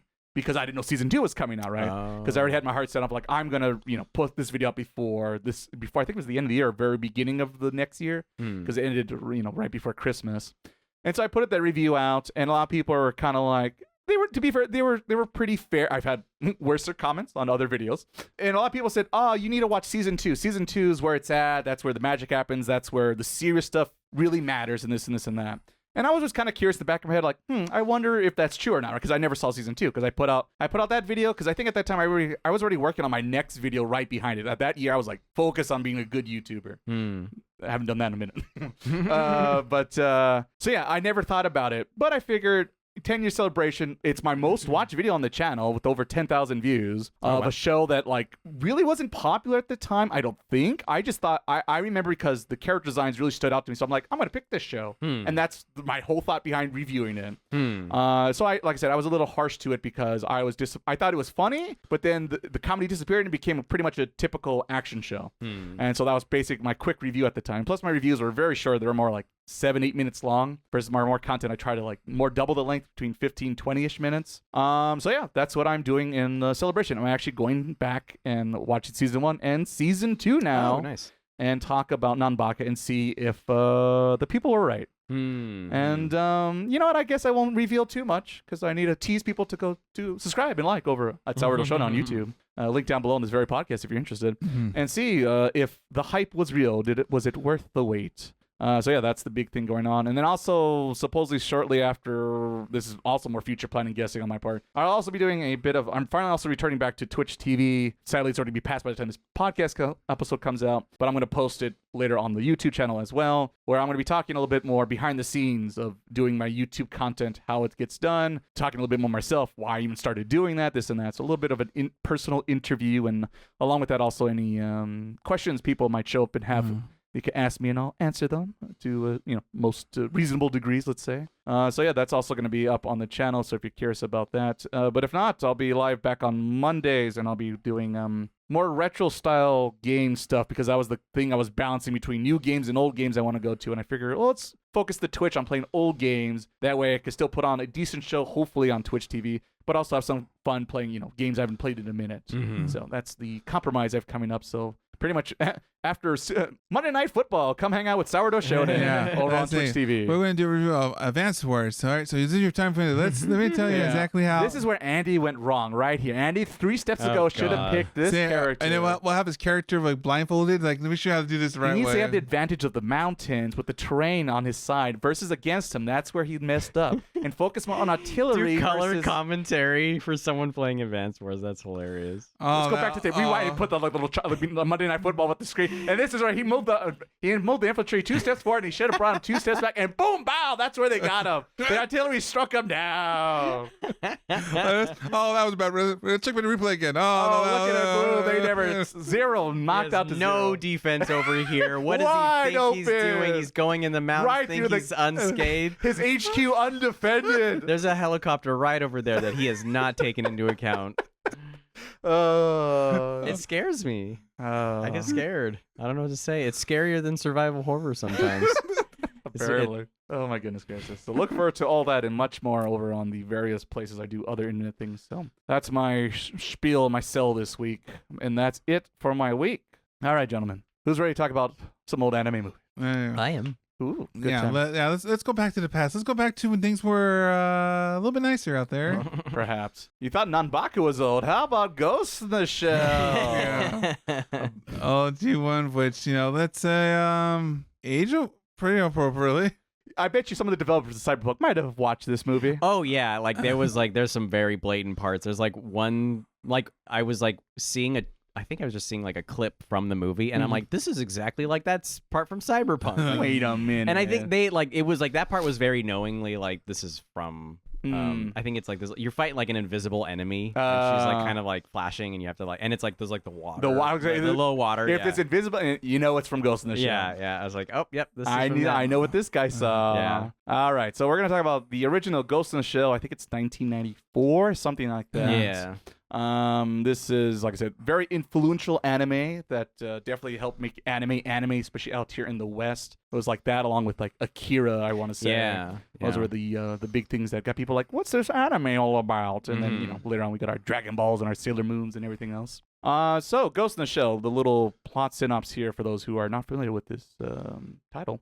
It's in a very futuristic setting where humanity has transcended their normal physical form, and now they have what they call shells in this universe, where our cybernetic bodies, where a human brain is hosted. And so we've also figured out a way to copy the human brain and transfer it into new bodies, aka the soul, the brain, if you will, depending on how you feel and believe in.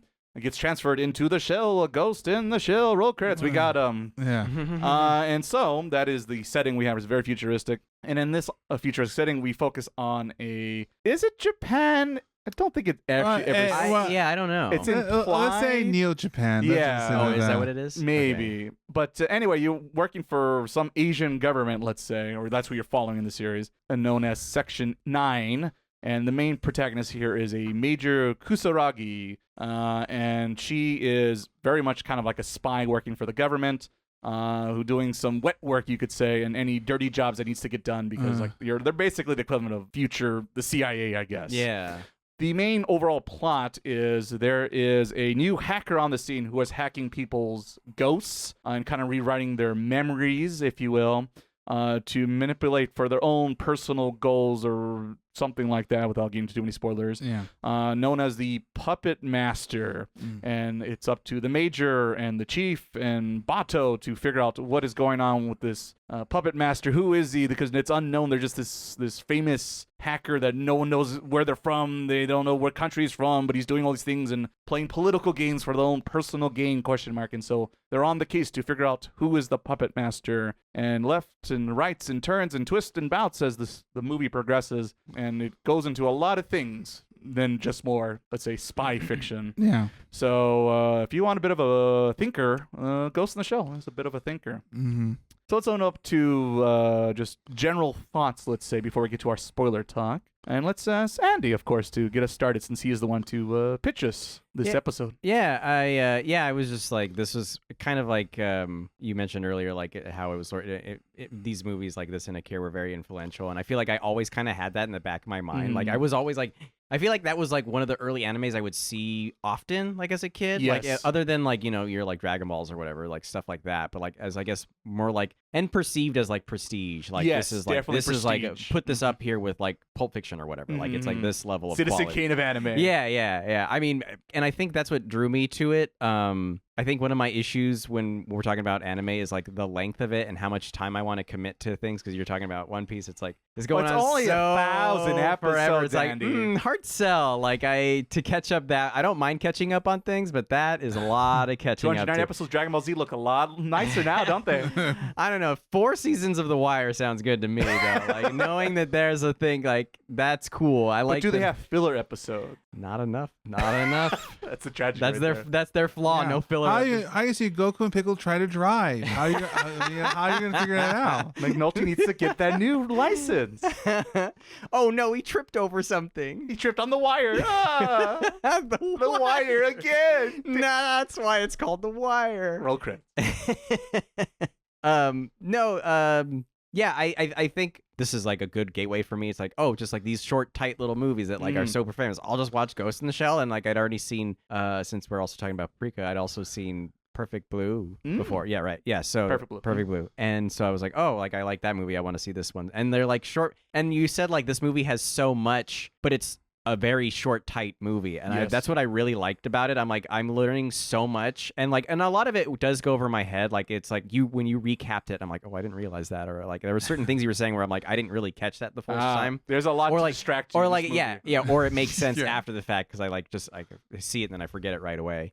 But it's like it's a very good movie of like skillfully doing like having brevity, and like it's nice tight movie, but it says so much and there's a lot to like take away. Like philosophically, I really like the philosophical stuff about like, what is the soul, and like, and I just found it very fast. I mean, I don't want to like, right, get into I don't know spoilers. how I know how much you need to protect spoilers for this movie. Yes, but- it's very except old. for me. We'll get there soon. We'll get there very soon. But yeah, no, it was I guess my first impression, I mean, I liked it. I thought it was really good.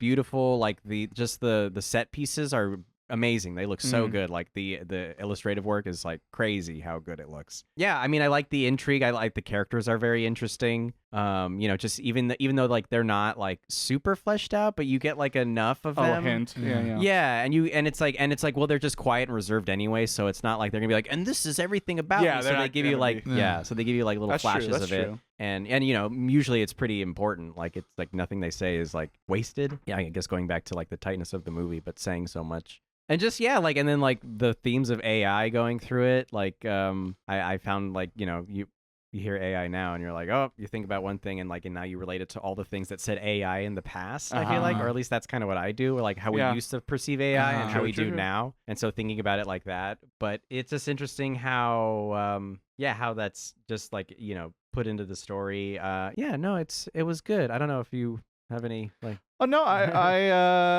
I'll be nice. I'll only give to Miles here first. See what is your general? Because me and Miles, we've both seen Ghost in the Shell sometime, but it's been a long time. Yeah, it's been a long time ago.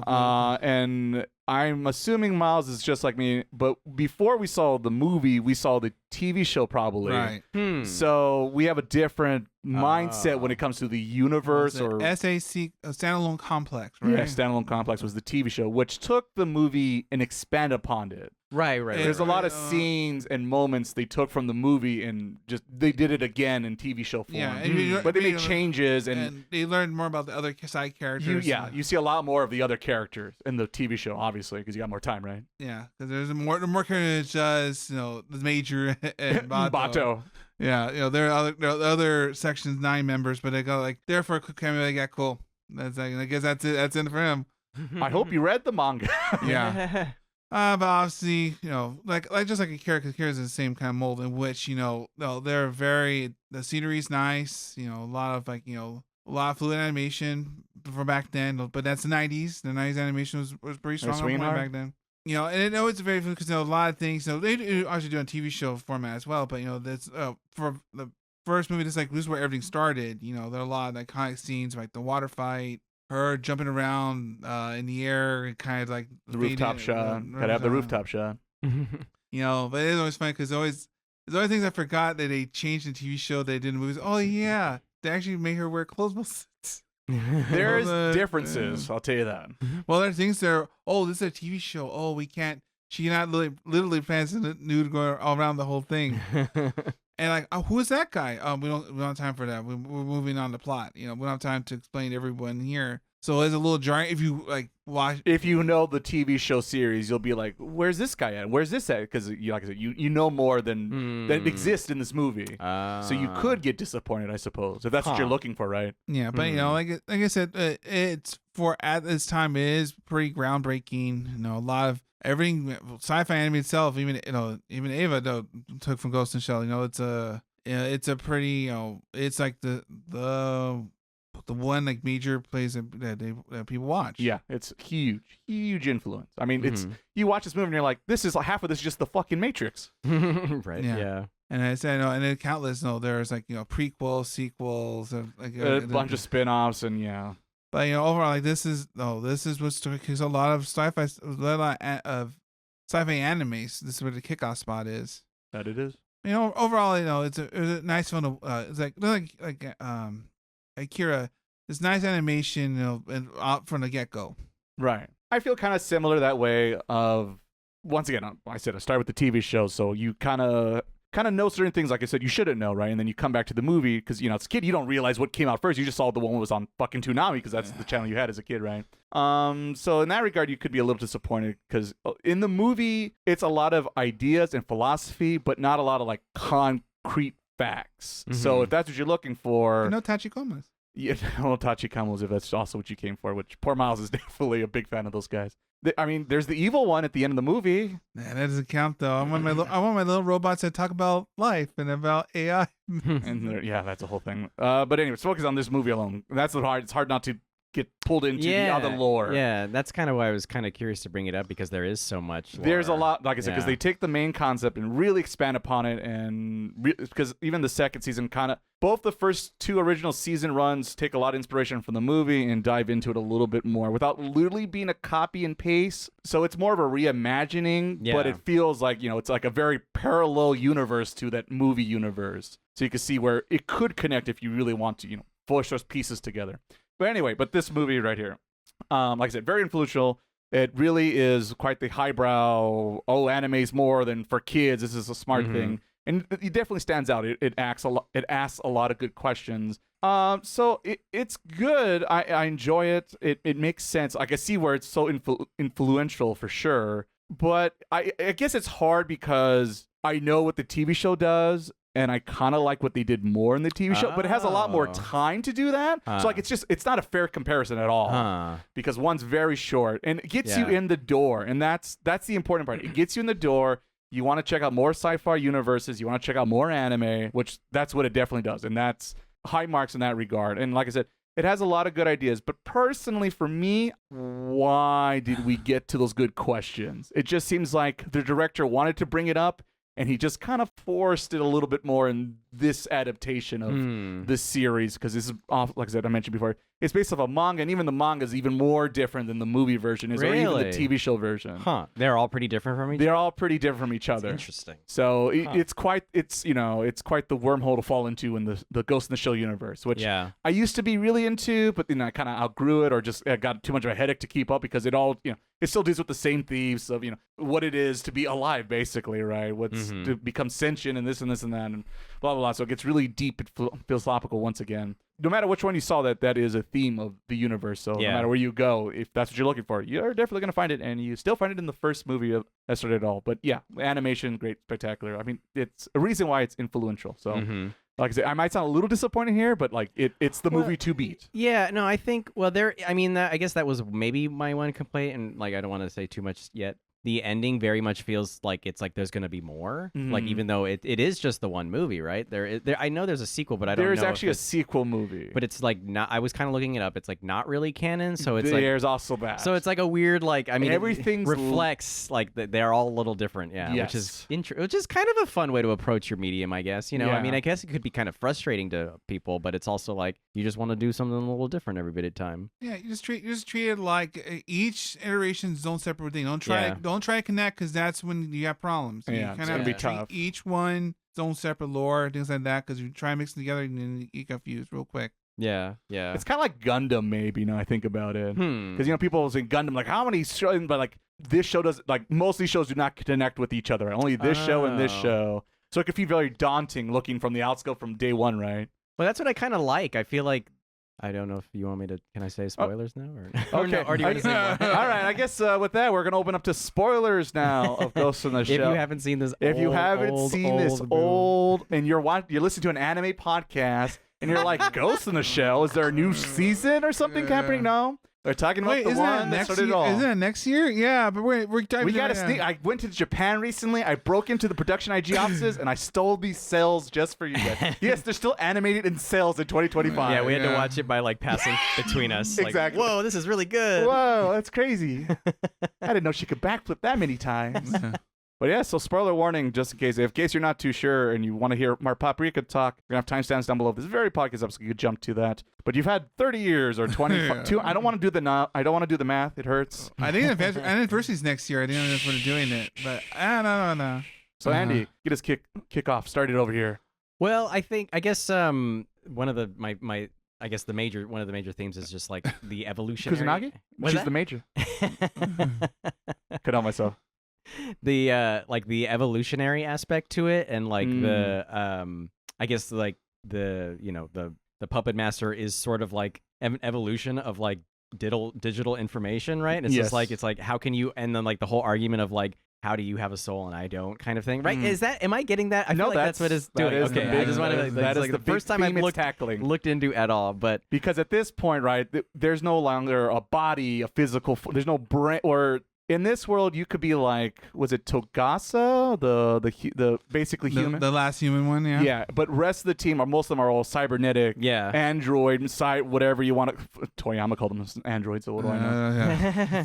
And so that's the question: is where does it start, and where's it? How much of what's the old thing where it's like how much of you needs to be there to still be you, right? Yeah. And that's like the big thing throughout this whole movie, and the major's kind of dealing with it in the background. Yeah. That's why you don't know why, but she is. Yeah. Philosophical essay during missions, I guess. Guess so. Yeah, and I just liked I mean it was interesting because it felt very much like, oh, this is like an evil thing. And then like I guess moving along, you're like, oh no, it's like it kind of I guess I like when movies like subvert like like what you kind of expect the antagonist to be, and like Right.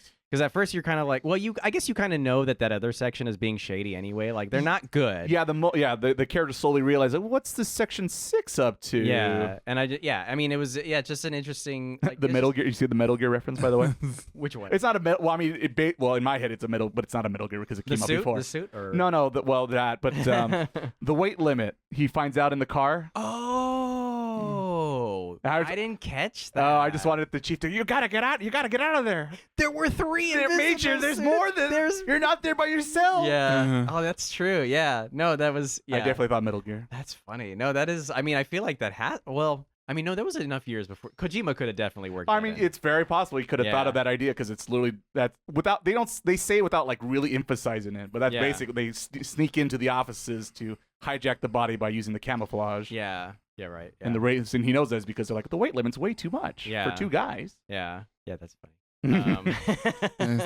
I can always sneak in a Metal Gear reference if I have to. Yeah. No, as you should. You really should. As you should. Yeah. I think. Yeah. I guess. I mean, I suppose the movie is sort of inviting you still into the world, but it does feel like this feels like the first episode of a longer thing where she's like Mm. looking out over the city, and it's just like. Yes. Yeah, and I guess I would have liked a little more, like a little less of a cliffhangery ending is Yeah. maybe my thought, like a little more like finish where because it's just like now I'm kind of like, oh, like where's she go now? Like what does she do? Like it feels like it's inviting more change. I guess. Yes. I mean, you said you're tired of it. Do you think it's like overrated or to a degree, I don't think it's over. No. It's very influential for a reason, right? Yeah. But I guess the thing is because it's once again we said it already several times, or at least me and Miles have, is that when I think Ghost in the Shell, it's hard not to think of Akira, right? And with Akira, the movie is like the animation gorgeous, influential, the bikes, every anime has like literally that bike scene reference because it's just that influential. Everyone wants to be that cool bike because everyone remembers it. Animation gorgeous to this day. Story-wise, what the fuck happens in that movie? Yeah. And the answer is go read the manga.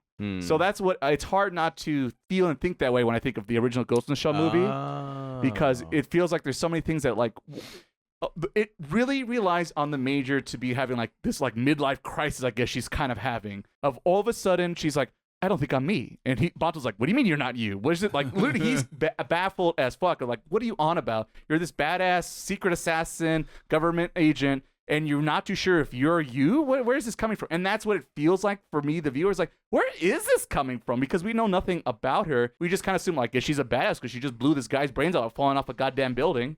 So, like, we know she's good at her job. And it just seems like she's doing it for the sake of the plot and philosophy to occur later in the movie. But of course, in the TV show, they kind of give more motivation explaining why she feels that way. Yeah. So, like I said, I'm kind of cheating by knowing facts from over here. Right. That's interesting. Yeah, it frames your whole perspective differently. Yeah. So that to me, watching this one, I'm like, oh, it really is not as descriptive as the TV show version because, like I said, it has way more time. So, of course, it's going to be. Yeah. So yeah, that to me, I think that was the biggest problem. It's like I didn't understand the major, and like I said, I wish that the other characters had more screen time. And then the other thing, I've heard people talk about this, and this just might be the other critique in my brain is, you know, because a lot of movie tries to portray the idea of like gender identity, right? Especially because you meet the puppet master. Oh yeah. Even in the movie, sometimes like, well, we don't know if it's a guy or a girl, but we say it's a guy, right? But it could be either way, right? So trying to break the norms of black and white, if you will. Once again, he sounds like a guy. He has a very masculine voice when you hear it in the very end of the movie, but he's in a female android body, right? And so once again, it's trying to break the perception of like, what is, boy and girl, male and female, and this and that. But like, the Nature's is running around half naked in this movie. Half naked. She's fully naked. Well, she's literally naked. Yeah, because her camouflage only works through her skin. Yeah. Metal Gear also reference. Yeah, exactly. Yeah. So it sure seems like we got a little bit of a male gaze having here. So I don't know how we could be like, oh, it's genderless. But I'm like, it sure seems like a bunch of straight guys were behind this project and drew some of these scenes. Yeah. And because there's other guys walking around in camouflage, but they don't need to walk around naked with their boobs hanging out. Do they? They have a cape or whatever. Yeah, so it just seems like, I don't know if we're projecting the right message. And also, technically, the thing I always talk about in a lot of these shows and, talking about the way they write female characters, she fights the big tank monster and she does a great job, but then she loses until the man with the big gun shows up and saves her. So it's like, are we really breaking gender stereotypes in this series? I feel like we're not. I guess how does he save her? He shows up with a big ass gun. Banto at the end versus the tank. Right. Yeah, that's like the classic Deus Ex. Yes. Machina or whatever. Yeah. So it's a little bit of like, oh wow, the guy like you said, this guy comes out of nowhere, saves the day, and also it's the big strong man. Oh, thank goodness, the big strong man's here to save my damsel in distress. Yeah. I mean, I guess that's true. I mean, I guess you could argue that like he's just there to get her out of that situation because they have to I ultimately at the end of the day, like I get what you're saying and I understand and I think that's a lot of truth to that, but like I wonder if it's just like they need someone to get, because like it's like all about her meeting the puppet master right in that she's moment. Determined, and like I feel like I guess, but she gets saved from the giant monster. Yes. Cannon, yeah. She couldn't handle herself. She needed the man to come save her. Right. So it's like I just found that I always find that critique a little curious because I don't find this to be very progressive in that regard. If you're looking with that lens in this movie, I personally don't see it, but I'm not like I don't have like a gender studies degree in my back pocket. Yeah. No, I was just doing like.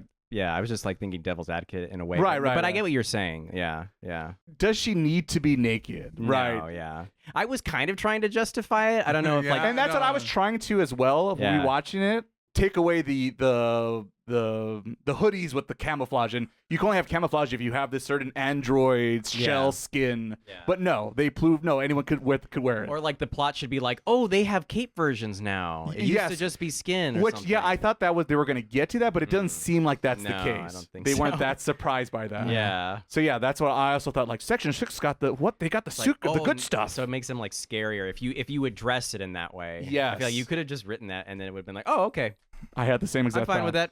Yeah. It used to be like Yeah. that, now it's not, but or whatever. It Yeah, happened. and the more it was that there's not other than Bato and Major, everyone else is kind of back when the Chiefs kind of here but not here for the most part. What? Saito, right? So, well, he doesn't even exist. Oh, yeah, that's it. Yeah, he doesn't. Well, I think they say his name once, Yeah, but but you like- actually don't see him on camera. Yeah, but they know. Yeah, here's the other guy. And there's the other guy with the beard. I forget his name. Yeah, He's always like in the chair. I always call it. He's matrixing. Yeah, he's in the chair. Yeah. But He has like one exposition dump. That's it. But they don't really flush everyone else. And here's his section 9. It's like, well, yours is not just the Major and Vato, and that's it. Yeah, it's a very small section. We get philosophical at the end without really explanation for it, and just like I want to get there. Like I say, it wants to bring up questions, and how it brings up the question, there's no evidence in the movie to be like, this is the reason why. It's just like, I guess she's just feeling bad about herself for some reason. Yeah. I guess if like she blew like the first, like she had a case and she fucking butchered it. I just wish there was something to motivate her lack of confidence, because even the one guy shows up. Wait, when does the badass lady need backup? Yeah. And it's just like, no, why? No, seriously, movie, you haven't explained why. It's almost what I always call the writer's syndrome, where they know it's a mistake, but as long as they point out their mistake, they think in their head that somehow erases the mistake. And that's like that little scene in that one like there was like, okay, for reals, answer the question. You haven't answered the question. So, like I said, if I really want to, but like I said, I'm doing this because I know the TV shows and I've seen the other versions where they fully explain it and get more to it. All you see is in the beginning scene where I guess she's having a flashback of when she was created, I guess is what's supposed to imply, right? But it's like, what made her dream that day, right? There's usually something, which is funny because in Paprika, we'll kind of get into that a little bit, right? Yeah. And there's kind of a reason for said dreams, right? And there really isn't in this one. You could make a guess, you could stab in the dark, you could make up your own headcanon, but on film in those 90 minutes, it's she scuba dives because she's feeling suicidal, and Banto's like, you're crazy, Major, you're gonna get yourself killed out here. And she's like, well, what's the point if you live or die, because what's life and being alive and this and that. It's like, oh yes, but also how did we get here? Well, it's hard when like the first 5-minute film, I'm going, we're doing this now? Yeah, it just seems out of nowhere a little bit. And I guess her jumping out the building is kind of that, but like she just jumps off cool in the building and shoots a guy. Yeah. So I kind of wanted a little bit more of, they get that does become a plot in the story, but at that point it's more of government secrets trying to, clean up their own dirty work. Yeah, it's not like super, like, I mean, it is important, but it's like, it doesn't really make a difference to the plot. You're not going to remember the plot, and Section 6 was up to dirty deeds because they're working with the Americans, and you never work with the Americans. That was the other thing interesting going back to this movie, is it's very, I'm trying to think what's the technical term here. Nationalistic? Yes. They don't like, foreigners are bad in this movie. Like My Hero Academia. Well, in a lot of things in general, and there's similarities happening in this country right now, but there's also similarities also happening in Japan right now, where a lot of it is we don't like the foreigners, the outsiders, and so it's kind of like, oh, that's interesting that this is also a thing that happened all the way in the 90s as well. Yeah, and I don't know how I feel about it. Let's see, because they don't really dive into it, but they do. If you look in that lens, you could definitely see which way they're kind of swinging for. Let's say. When it comes to what should we do about foreign policy. So it's interesting that is a small issue in this movie. Yeah, I think that pretty much wraps up, I think, our thoughts. Andy, you feeling good? Got all your ghosts in the shell? You got your ghosts out of your shell? Yeah, no, I guess I don't have too much to say. It was enjoyable. I definitely like get those flaws. I just like that it did say a lot in such a short amount. I mean, it was thought provoking. Yes, for me. It definitely is. Yeah, but it does have like a little unsatisfying quality, but it's just like, I don't know, its thrillingness makes up for it. Like the fight at the end is super exciting. Oh yeah, it's just it's very fun to watch. And I did notice that. I'm not sure if I noticed that before. I just forgot about it, but I did like that. And I kind of wish it had a little bit more meaning to it, but it just kind of happens for I see what you did there, director. There's that earlier sequence when he's talking with what's the human guy, Togashi Tokugawa. Tokugawa, yeah. Right, and the major's making jokes about him, like, you into that damn revolver again. When are you gonna get an automatic out there? Yeah. And this and that. And he's like, oh, you love them. I don't want them to jam on me. Well, when my life's on the line, you better have the damn automatic. And of course, in the big fight sequence, she's shooting the damn thing left and right, and eventually the damn gun jams on her. And it's just kind of like, oh, okay. So in a weird way, I guess it's trying to apply, well, but then Bato shows with like a big advanced gun, so like it's not even like, oh, sometimes the old ways are the best ways, right? So it happens, but they don't really do anything with it. Instead of, hey, it happened. Oh, it's funny. Yeah. It's more funny than something clever, I guess. Right. But yeah, I saw what they did. Yeah. Alrighty, then let's move along here and jump in the timeline and get to 2006 and talk about Paprika, which I want to say I might have saw in theaters when it came out, or I wanted to and I missed out. It was I remember either watching or wanted to watch it. That part's been so long I don't remember. So I'm very excited about this movie. Speaking of which, I should probably set it up. So in a more modern time setting, not so super sci-fi, but a little sci-fi. Yeah. In this world, definitely in Japan this time at least, I can tell you that, thanks to innovations to technology, we follow these researchers who are studying to make the idea in this movie, and the whole premise of this movie based on, is they finally made this technology where people could dive into other people's dreams using, what did they call it? They call it some weird name. Oh, yeah. Q2? Something like C2? I forget. Anyway, it's a little device you put on your ear, and it allows you to jump into people's dreams, basically. And the reason why they came up with this idea is hopefully to help people with like traumatic disorders, or events, pretty much for mental health, basically, purposes, and help them overcome that. And that's the premise of the movie. It's with good intentions, they made this technology to allow people to jump into dreams.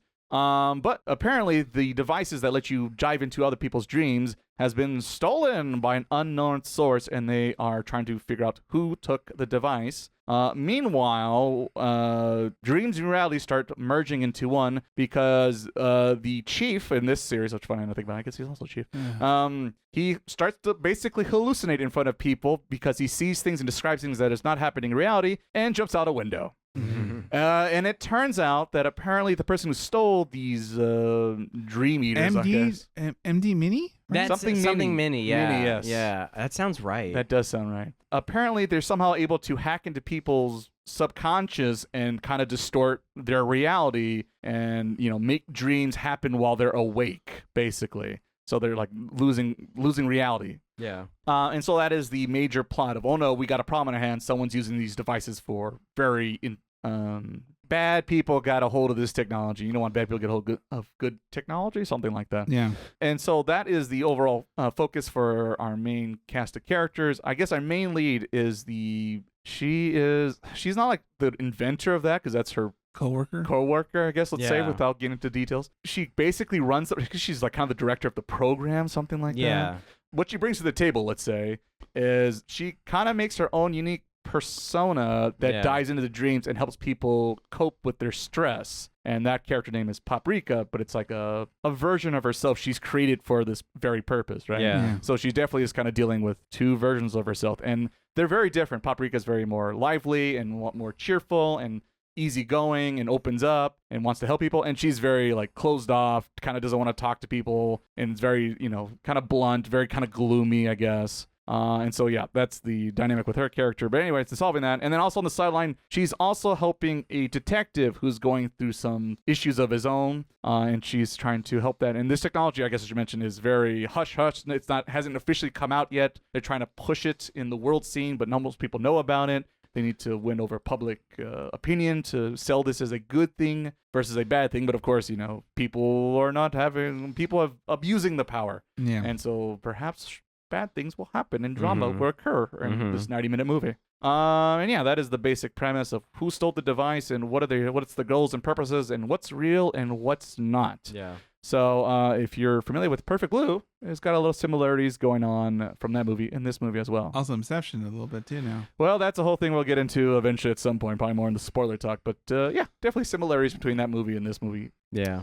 So once again, Andy, why don't you open it up for us and give us some general thoughts and perspectives of this one? Well, I just liked, I guess I can't help but like compare it to like Lynch stuff too. Like I'm always like dreams. Like I kind of like that sort of world. I don't know. It's just because you can do so much in there, and like you can get really creative and really interesting. And this movie is that. It's like it's very outrageous, but it's very fun too in a way. Like it's there's like some dark themes, but like just like the whole like the parade thing that keeps reoccurring. Like every time that comes back, I'm like, oh, I like this part, and I like a lot of and I like the music too. I think the music is kind of what drew me. And like the intro song, I was like, whoa, this is cool. This is catchy. It catches your attention. Yeah, it's a very catchy little intro, and there's like a nice song that plays through that for the parade scene. And I just like, it's just like so like visually interesting and like a lot of like, and like it's sort of a cliche, I guess, in movies where it's like, oh, this is a dream, and then you wake up and you're like, oh, the dream's over, and you're like, wait, no, the dream is still happening. Oh no, like, I'm still in the dream. There's maybe a moment that is similar to that in this. True.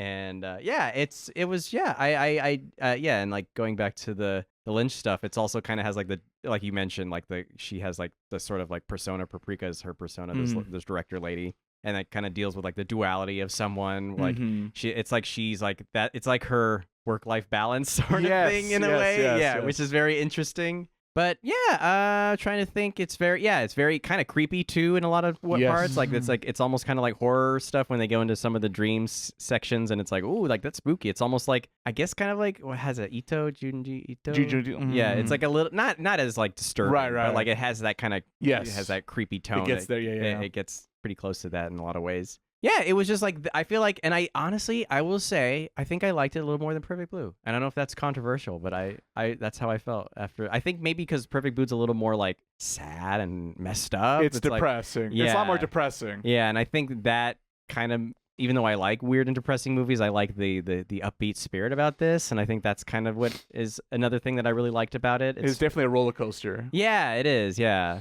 a nice ending.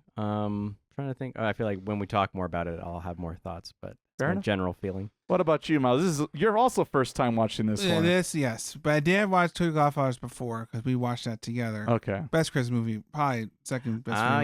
Pretty darn good. Pretty darn good. But knowing that and seen his work before, I expect I was already know what I'm expecting good quality colors, a lot of fluid animation. But overall, it is funny because at first you don't know what's going on. Like what's happening here, and then okay, and it eventually explains itself. And over time it explains about the device, what they're trying to do, things like that. But and again, going like, what's happening? Why is the cop like? It demands your attention. What is cop like being Batman for a hot second? Just watching to get like another bad thing over and over. You mean 007? Okay, so I don't have that context. but clearly this guy's he's been through a lot. And who's this lady helping him but not helping? Like, and I first thought it was like a love hotel or something like that, for like, because they were in like robes. Oh yeah. And, and I go like, wait, what's happening here? Yeah. Whoa, is this an affair? What's happening? Oh my goodness. And it's like, yeah, can I see? And he's like, can I see you again next week? Yeah, sure. Here's my number. Right. And that's what I liked about it, because you think it's going to surprise. It's not that. Yeah. But I like how like Nate. Well, that's probably a spoiler. Something. I'll leave that alone. Patience. We're almost there. But overall, because the story is there's more flesh story here. There's more story here than say goes and show. But it kind of their ideas here. But here, this is actually a fleshed out story. Yeah, there's a little bit more to chew on, I guess. If you want those. And I said, and it's weird because it's kind of reminds me of like a little Brave Toaster. Because there'll be moments like super scary, but like in a mostly when mostly normal. Okay, movie. It took me a sec, but yes, that does get spooky for a kid's. For a kid, because we're doing like parades and that, like, oh, and this guy jump out the building. Yeah, when they all the crazy things. And I'm like, what am I watching? I mean, is it safe to watch the kids? It's not really. Children, avert your eyes. Not the young kid, as they do that. Children, later on. Avert your eyes. Avert your eyes. Yeah. But because it seemed very dreamlike for like a good half of the movie. So you're going and then also. It does very good at faking you out too. Like, am I? Oh no, we're still here. No, we're still. Have I woken up yet? No, you haven't woke up. Just when you thought you know what's going on, like, oh fuck, I don't know what's going on. Yeah. And there are real stakes involved. Yes, people do get hurt. And so but this is a silly dream machine. But the dream can kill you. So it's like whoa, like because when they said rated R, I was like, oh, there's what's rated R? Well, I guess if you're watching from Tokyo Godfathers 2 and not the other, well, actually, Millennium Action is pretty but basically, you haven't seen Perfect Blue, then you might be surprised. Yeah. It's like whoa, we got heat real quick around here. But overall, it's a pretty good film. There's a reason why you can appreciate his work even more these days now because of how much craft went to it. I agree. But that's it. But we'll get to spoilers for everything else. So yeah, my just broad strokes here without getting into the details is it's a really, really good movie. I do remember not loving as much when I first saw it. I did like it, like I definitely want to say that, but I guess it wasn't like the same amount of like love I loved of Perfect Blue, because Perfect Blue is a very simple concept, and that's what I liked about it, because it's a very simple story, and you really got to feel every motion that character was going through in that movie, right? And that's what I liked about it, because a lot of downs in that movie. But this movie, while still also has the heavy weight of that shows up in Perfect Blue, there's a lot of more optimism also showing up with just the whole concept of why did they make a machine where you would invade other people's dreams, and it's all for a greater cause to help us out when we're all struggling through it, and if we could all share a dream together, right? Because it's has like double meaning, right? Because dream of literally when you go to bed, you have these these thoughts, these images, these storylines you come up with in your head, but also like, oh, when you grow up, what did you dream about being, right? And so double meaning there. While this movie does have a lot of great transition shots, because in my mind when I think of Satoshi Kon, I always think in my head I call them all the master transitions, right? And to me, the early shot in this movie to really sell why he's the master transition is in that sequence when you find out she's Paprika's with the cop guy, and she's about to leave the hotel. She's like in the robe. She walks towards the camera, and then all of a sudden it switches, and now she's walking away from the camera. I mean, she's heading towards the door, and her clothes are on. And he does little things like that in all his movies, and I love those transitions of it's just so seamless and just moves the plot along, and like you almost don't notice it unless you really start looking for it. And that's when, like I said, I always call him the master transition because he does that so seamlessly. Keep an eye out on all his movies because that's what I look for and all that. And the other thing about it is rewatching it now and getting a little bit older, more mature, I could definitely see the themes a little bit more versus when I was 2006, let's say. Don't want to get to the numbers exactly once again. Having dreams, aspirations when you're young, and when you get older, maybe they don't go the way you thought, and that may weigh on you one way or another. So towards one of the characters, that is a big thing for them, which I'll dive into more in the spoilers. So that was something I didn't fully appreciate the first time watching it. Definitely got more into it this time around. And then I guess it's hard because like my brain's always overthinking things a little bit. And I know probably things like some directors, producers weren't thinking about, but I couldn't help but notice. But the inventor of this device, in Japanese, he's voiced by the same... Okay, I guess maybe more spoilers, so I'll say this with spoilers. I just caught myself. But it's fascinating, the coincidence of why that voice actor is playing, let's say, that character and what happens in that movie with that character. But yeah, overall, I really liked the movie. I was always kind of confused also the first time thinking, what's the point of the cop being here instead of saving the day? But now it's like, oh, he does do that technically, but he does a little bit more than that, which once again, I kind of teased about in various thing I was talking about, but spoilers, I'll be a little light about it.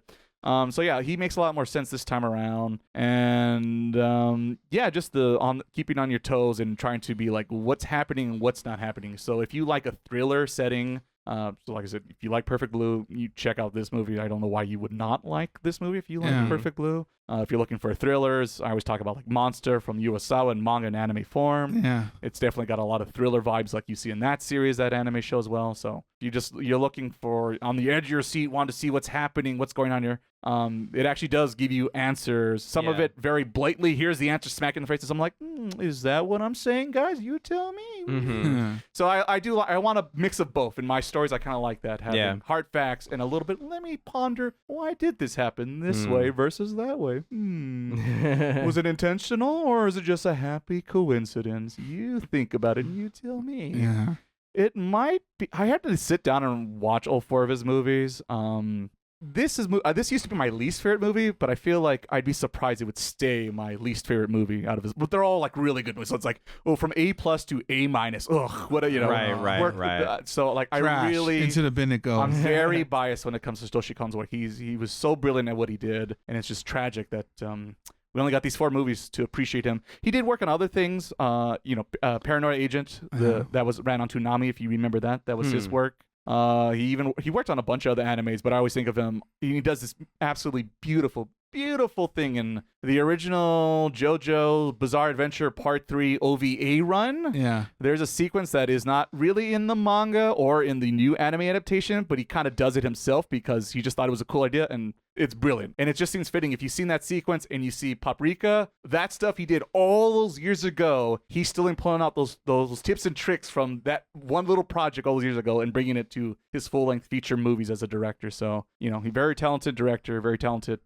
animator, and it just bums me out when I wish that we had more of his work because he was so good. He was so good at what he did. All right, ladies and gentlemen, we are now going to open up to spoilers. So in case you have not seen Paprika, this is your chance to pause the podcast or jump ahead when we get to our little outro. I'll tell you what's coming up on the Otaku schedule. But for those who are ready and dying to hear our most inner smart thoughts we have here, smart thoughts coming your way. I gotta love our smart thoughts. It's going to be so smart. You'll be like, damn, I'm smarter because of these smart thoughts. I know what to put in the hashtag this and then you're week. going to watch some Get Smart and be like, this is brilliant too. Oh, it's come full circle. I need a new bit we're going to have now. Hashtag smart thoughts. Smart thoughts. Spoiler smart thoughts. Here we go.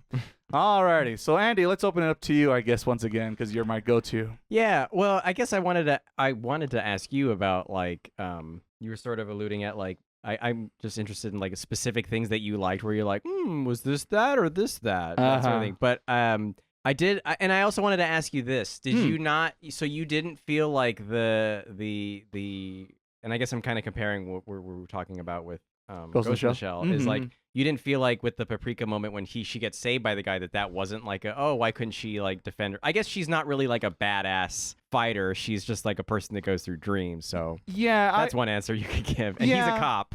There's that with gun skills. Yeah. But two, the way I think about it, I could see how you think that, and it makes sense because, like I said, that's my devil's right. advocate. Yeah, exactly. Yeah. No, I can see that, but the way I think about it, and this is just me, maybe being biased or trying, like I said, really like Satoshi Kon. He didn't say. It's not so much he saved her. It's more like he saved himself by saving her. Oh yeah, because that's such a that's true. Yeah. So that's how I think of it, and that's why it doesn't bug me as much versus the other way around in Ghost in the Shell. Because doesn't he right after? And this is I guess more about the story. Doesn't he right after that solve the crime with the guy? Right, he shoots him in there, right? I think. That's how he basically saves. So because it's that moment he has to overcome, and it's finally I'm ready for this moment. And it's because of her, and then it's because of her helping him, he's able to overcome that moment and then help her. So it's a bit of a passing the baton more.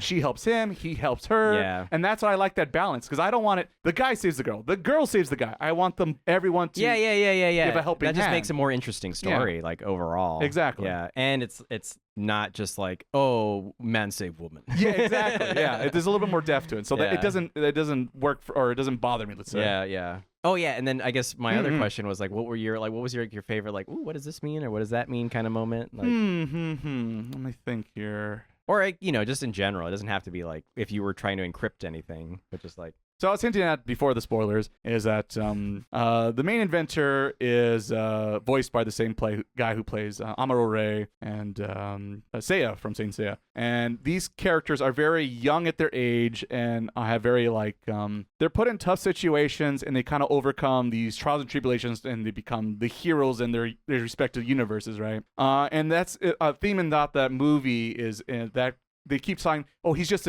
a kid in a man's body and this and that. And, he has attachment to, toys and figures, things that most adults would outgrow or don't care about anymore. And so I kind of thought, and he's the guy who invented this thing, right, is in the reason he explains it when he talks to the cop guy the first time, despite he's not really listening to him. And he's looking at Paprika being like, is this that same lady? I think it's the same lady. But he goes on to explain how he thinks about it and feels about it. And it's very optimistic, a little naive perhaps. But like I said, when I hear that voice, I do still get the sense and feeling that what this guy says is true because in those characters and those other series, they're also very similar in that way where they're very optimistic and they have a brighter look on the future and, they overcome these challenges that most people in society would look down on this and that. And so I just thought it was interesting that they picked this guy out of all these other voice actors to do and really convey his very, like I said, his very positive outlook on life. And then the juxtaposition of her, which she's more negative, not very optimistic,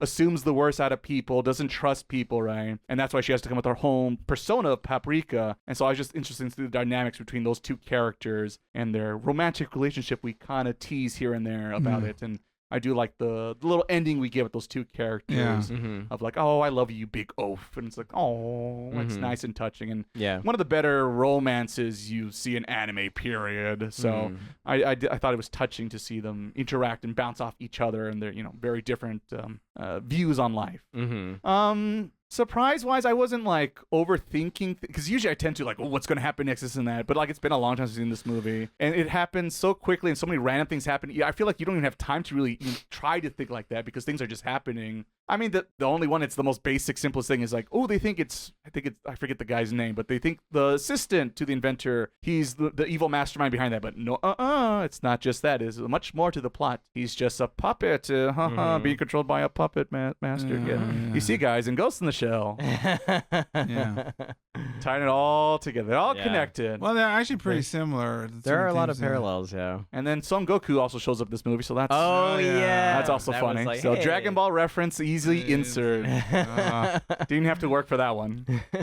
But yeah, that's what I got for you, Andy. Hopefully that's some kind of answer. Yeah, What did you think? Was anything? What were you? Was anything you're like, oh my, well, you didn't see coming? So really, Pikachu surprise face you? Pikachu. Right. I love that meme. That meme is so good. I guess it was a little obvious that it was who the main bad guy was gonna be, but like it was like, Right. oh, like he is the bad guy of this. Like no matter how much you like hide it, he's the bad guy. Yeah, he's got bad guy vibes. Yeah, I mean, I guess it was interesting to just kind of understand his motives was kind of fun. I mean, it's like not like the most original idea, but it's like, they conveyed it pretty well. He's like trying to he's like, I want the dreams to be pure and I'll be the leader of them to make Right. sure they're pure and all that stuff. All right, what's the Naruto guy's name? Madara. Madara, that's what it is. Just look into the pretty moon, everyone, and let me control your lives. Yeah. Oh, I forgot then the moon lady showed up And we don't talk about the moon lady here. She's in my dreams. She's like a nightmare dream, of course. Let's all check back on Andy, and he's like, "What? Poor, Yeah. we're losing Andy right now. He thought Paprika was confusing. I got lost. Why am So I telling good. you that there are ninjas that All also right, all do right. Dragon Ball? There you go. Why is evil Professor X here? That's what I want to know. Uh-huh. And that's the thing I guess I didn't think about, and that perspective about the villain of this movie. I understood the other guy. That's one thing I remember is that's very much like Perfect Blue, that scene with the butterfly scene, I guess, where it's a little, he really gets into her. Yeah. Who is just jealous of her Yeah. in a relationship, and he just wants her, but she Goes doesn't see him that way. down through her bottom parts and then tears her open. Maybe that's actually a good thing that surprised me, because you think it's gonna go Perfect Blue, and Yeah. it kind of does, but Yeah. it goes a little bit different. Yeah. So I do like the callback without literally being the same thing, Yeah. and have a little bit more meaning behind that. Yeah. Because like, who's the real like puppet master? And blah, blah, right. Yeah. Yeah. blah. So I do, and she even asks that question like. And she's like, you listen to me. You're part of my imagination or whatever. And like, did you ever think it was the other way around? Mhm. Bum, bum, bum. Oh, So yeah, I do that's like when true. she threw that question back at her. Yeah. No, that is cool. Yeah. So yeah, and then the point I was originally making is that we don't know the reasons, never described, but you could just assume, I guess, or at least I assumed, is the other reason why this guy wants to rewrite reality is apparently something bad maybe happened to this guy, or he just was born with a condition, and throughout the movie he's in a wheelchair, right? Yeah. But yeah. if he can rewrite reality, then which he's like standing at the end, and that's like a thing he does say real quick, like, I'm standing on my own 2 feet, right? Which is something I guess he normally can't. They don't talk about it. Bro want to get the reality stone. That's what happened. Yeah, I guess so. So that would make sense of like, oh yeah, he doesn't give a fuck because he thinks his life is miserable and pointless, and he wants to rework it into a way where he is the victor and happy in this. Yeah. So once again, it shows you, what do people dream about, right? Mhm. People, they dream about solving that case or getting that promotion, and then some people just want to walk again. Mhm. So it's like, goddamn. Yeah. Which also I can make a Naruto reference again with dreaming. Oh no. Gara, anyone? No. That's You want to see some sad shit? That's too sad. That's some sad shit right there. Look it up, kids. Yeah. You too, Andy.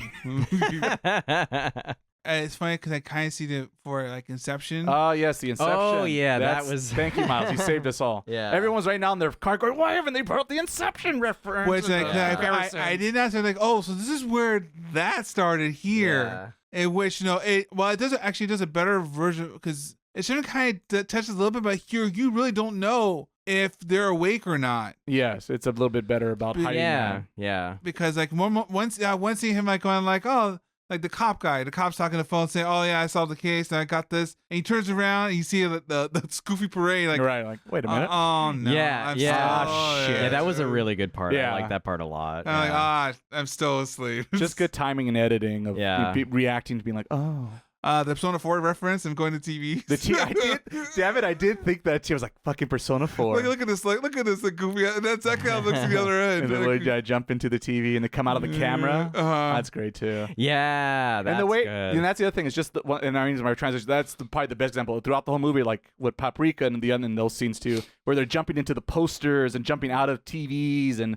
The transition from one scene to another, it's so seamless that they do it that it gives me it's kind of a random thought, but it definitely now I think about it makes you think of fucking Mary Poppins. And also remind me a little bit of like Mickey Mouse through the Looking Glass. Oh, the cartoon. Yeah, because like you see him like stretch. Right, he stretches through. He stretches through, and like you see it's like a distorted kind of world parallel to his, but something's a little wrong about it. And then especially when the cops trying to go through where she is, and because it was. Like, he's trying to break through the wall. But like you said, like, it's all face the store, but like it's like everything for a movie for the most part is like kind of realistic. But there are moments like you get like cartoonish. Like blending of like we're like pushing through walls, or I'm going through a ceiling, or I'm doing a lot of cartoon things. And this, which for the most part, is mostly supposed to be reality, reality based. But it wasn't afraid to bend reality and your expectations along with them. So it was very neat because it's very, like you said, it's very seamless. Of like, I'm going to do this very cartoonish thing, go back and we're back to the straight plot line or things like that. We're in reality, the real world, but then of course that gets twisted. Yeah, I like what you said about Mary Poppins because it's like, she's kind of the Mary Poppins of the movie. Mm-hmm. Like she's like, I know this world, I can help you understand it, that sort of thing. I can guide you through it and help you. I was curious because it wasn't until when I guess she gets unzipped. Like we're like, probably the way to describe it. Well, I mean, I'm telling them I'm wrong. But you're like, it's her this whole time. Because I guess you didn't think that? I didn't. I thought about it because like why everyone else they're never in the same room together.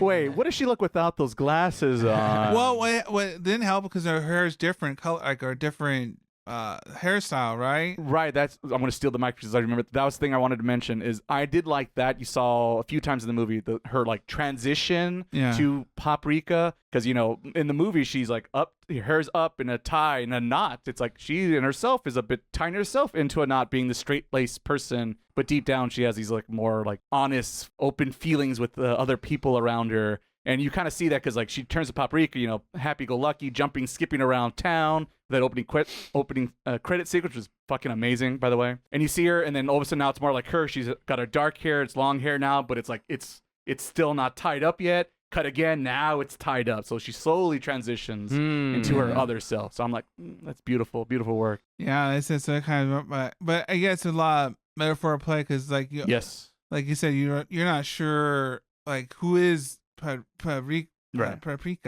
I guess they never do just say it out loud. What makes it better because I don't want like what modern people do. They'll tell you like in the first, it's me, Paprika. She take off the mask. There's some like panic shop or whatever, but like it took me all the way to that end because I thought she was a different entity or something because they said originally there were 3 devices that got stolen. Right, 3 MD mini devices. I guess I could see that. So obviously, they have one, right? The bad guy has one, and so she must have her own mini one because I'm assuming that's what she does on the side, whatever. Yeah. But but like I said, I'm like, and that explains everything Paprika was talking about, and like why is this weird boy between her and the other Chiba. Dr. Chiba. Yes. And you're like, because they're the same, but you don't know that until that moment when she pops. Lily tears. Well, they're very obvious now.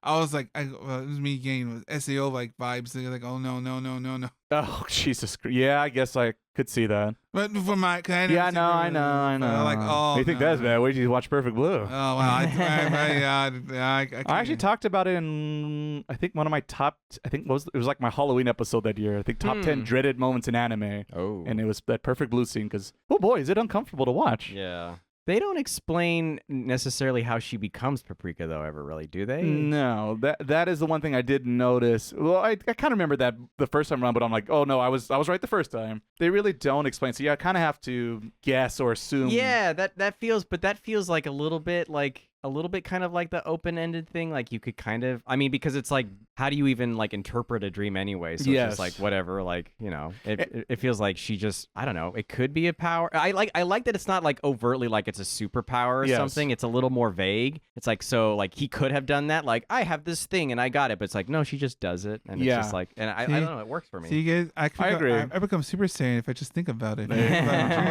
Like she doesn't have like a whole thing where she's like, exactly. Yeah. She's like, I became Paprika because this and this and this. Yeah, no, I actually agree. Which is funny because I kind of, like I said, I contradict myself with the Ghost in the Shell stuff. Like, why is the Major depressing this and that? And I do like the end when we realize at the end, and end of the day, you know, she does really care about the other doctor, Dr. Tokia. Mm. You know, because at the beginning of the movie, you're kind of like, oh man, she's kind of cold. Like, like she's a mean old bitch. But I know she's like kind of like had a moment like yeah, no, like I really do love you at the end of the day. It's like, oh, you know, like it was like a very heartwarming moment because so I wonder how she was like outside the robot's body or how that worked, but you know, it was dreams. And that's the thing. A lot of this movie, if you really want to like defend it, which I guess I do, I'll be like, it's a dream though. It doesn't have to make sense. So anything you're confused, shit, it's a dream. But, you know, I like that moment because you know it's like you see more, and she actually opens up a little bit, right? Mm-hmm. So it's nice to see that little character growth, right? I like character growth in my stories. And that poor, he's dead. He's just dead. He's like, or his conscience eroded now. He's just there as a hollow shell, just like Ghost in the Shell. And I was like Goofy, Leo DiCaprio, like pointing at there it is. It writes itself. It is funny. These two movies definitely have a lot of similarities going on. They totally planned, right, Andy? Yeah, totally planned. 100%. All according to his Death Note Keikaku plan.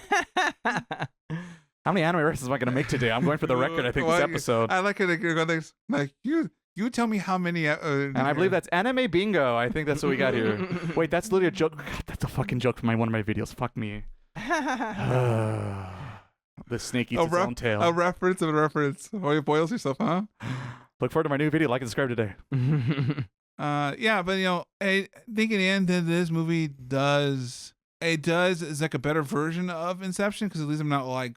I think it's a more thought-provoking. It's not up its ass. Yeah, well, welcome to Christopher Nolan movies. Yeah. He loves his ass. See about snakes eating their own. Go, huh? No, never kids. Hey, we're tying it all together, baby. Never kids. We're doing circles out here. It's Umamusume all over again. We're doing laps. Yeah, I was like the best part. Never kids. It's not time travel. It's my god, fuck off. I can't stand that fucking movie. Reverse time. Okay, man. Okay, whatever you say. All right. He has good movies, but yes, there are definitely a lot of similarities between the two concepts. So if you like that movie and you haven't seen Paprika, you might like him. And then, you might like him. I liked it. And it's funny because I like them kind of. I mean, I still like Paprika a bit more, but I appreciated them. Like I felt like this was like a good experience. Yeah. They're at the end of the day, they're two different things that have a lot of similarities. Yeah. I just kind of wish it'd be like just a bit. You saw the movie and you were influenced by the movie. Yeah. It's like the Lion King all over again. Who's Kimba, motherfucker? Come on now. Come on, let's look. You know, literally people pull up the shots like, let's see her this sequence and this sequence and this sequence and this sequence, and you want to be like, I've never seen it before. Okay. And there's nothing wrong with being influenced by other people. Yeah, right. Especially when they're good ideas. Good ideas are still good ideas, and if you can do something with that good idea and make it another good idea, that sounds like a good idea to me. Oh, Jesus Christ. I've talked too much on this damn thing, haven't I? No, it was good. No, I mean, I feel like I wanted to bring these two movies just because I don't know, because I don't really talk a lot about anime, and I'm like, well, you guys are like, the anime guys, the anime freaks. Yeah. So yeah, we have like a podcast comes out every other Wednesday. Like and subscribe over there. Why don't I talk about it with people that really know this stuff? So yeah, I just wanted to it's just cool to hear. Yes, let me get my monocle out here. Yes, yes, it's the fine brew you brought us to us, Andy. Of course, nothing but the finest. Oh, you almost became Bane there for a sec. Yeah, bring me the Batman too. Right. Now it's Bane being the Penguin or something. He's going through all the Batman. I'm gonna be every Batman. Why so serious? There it is. Back to Christopher Nolan. Whoa. Boom. Damn. It's like we're behind the bookcase the whole time. Shit. I guess on this final note, I guess I'll say this about the movie is it's interesting now going back to this movie in particular because sadly at the time that was the one thing I was kind of curious about, and I don't know, I don't think anyone will ever know, only sadly he would know, is you can make similarities of sadly what happened to him, and similar as that happens in this movie, where what the cop story is, once upon a time he wanted to be a film director, right? And he made this little film project with one of his best buddies, but sadly his best buddy, he kind of left the scene, and his best buddy died tragically due to illness, right? And that's the thing he's overcoming, and that the whole movie is trying to overcome, that feeling that he betrayed himself, he betrayed his best friend, and this and that, right? And so I couldn't help but start thinking, is it just coincidence? Did somehow he know something, or whatever the case may be? Yeah. I couldn't help but think also about Satoshi Kon, his real life situation of he did tragically die of illness not too long after the coming out of this movie. And there is a movie out there that I think it's called, like, I want to say it's like Dollhouse or something like that was being worked on at the time before he passed. And so I couldn't help but think about the similarities of the storylines of what happened in real life and what happened in this movie of, a person who wanted to make movies who tragically died, and there was this project that never got finished, right? So I don't know, it's just one of those interesting curiosity, looking the bigger scope of things of what are the odds of that being a thing, and how crazy that somehow worked together. So yeah, there was that aspect. And the thing I wanted to bring it to is that, in this movie, first time I saw it, it made me think a lot of Perfect Blue, a lot of supernatural, or not supernatural, but only a little, suspense and twist and turn, seeing what's going to happen. But the thing I didn't realize in this movie, there's a lot of millennium actress in this movie, and millennium actress you see in that movie is it deals with all the process of filmmaking, what it is to love movies and the process of movie making. And you see that a little bit with the police officer character, his passion of movies, and they talk about cinemas, and you see things that I imagine Satoshi Kon also loved and enjoyed, with the Tarzan scene and the From Russia with Love scene. That if you've seen that movie, that's literally just that scene from that James Bond movie, which actually it's maybe my favorite James Bond movie. I go back and forth on it, but definitely one of my favorite movies. So when I saw that, I was like, once again, the Leo DiCaprio meme of I see what you're doing. This man, he knows a good movie when he sees it. And so I did like that. You see a lot of his passion and love for filmmaking also show up in this movie in little small parts here and there. And so that's what it feels like. Maybe this is me overthinking it, but it just seems like a very fitting, sad to say, fitting end to all his works we get to see, because it's like everything he's great at, transitions, suspenseful storytelling, his passion of movies and storytelling, it all comes through in this one 90-minute movie that sadly will be the last thing we get from him. But it seems so fitting that it checks all these boxes, and it's kind of a nice send-off, I guess.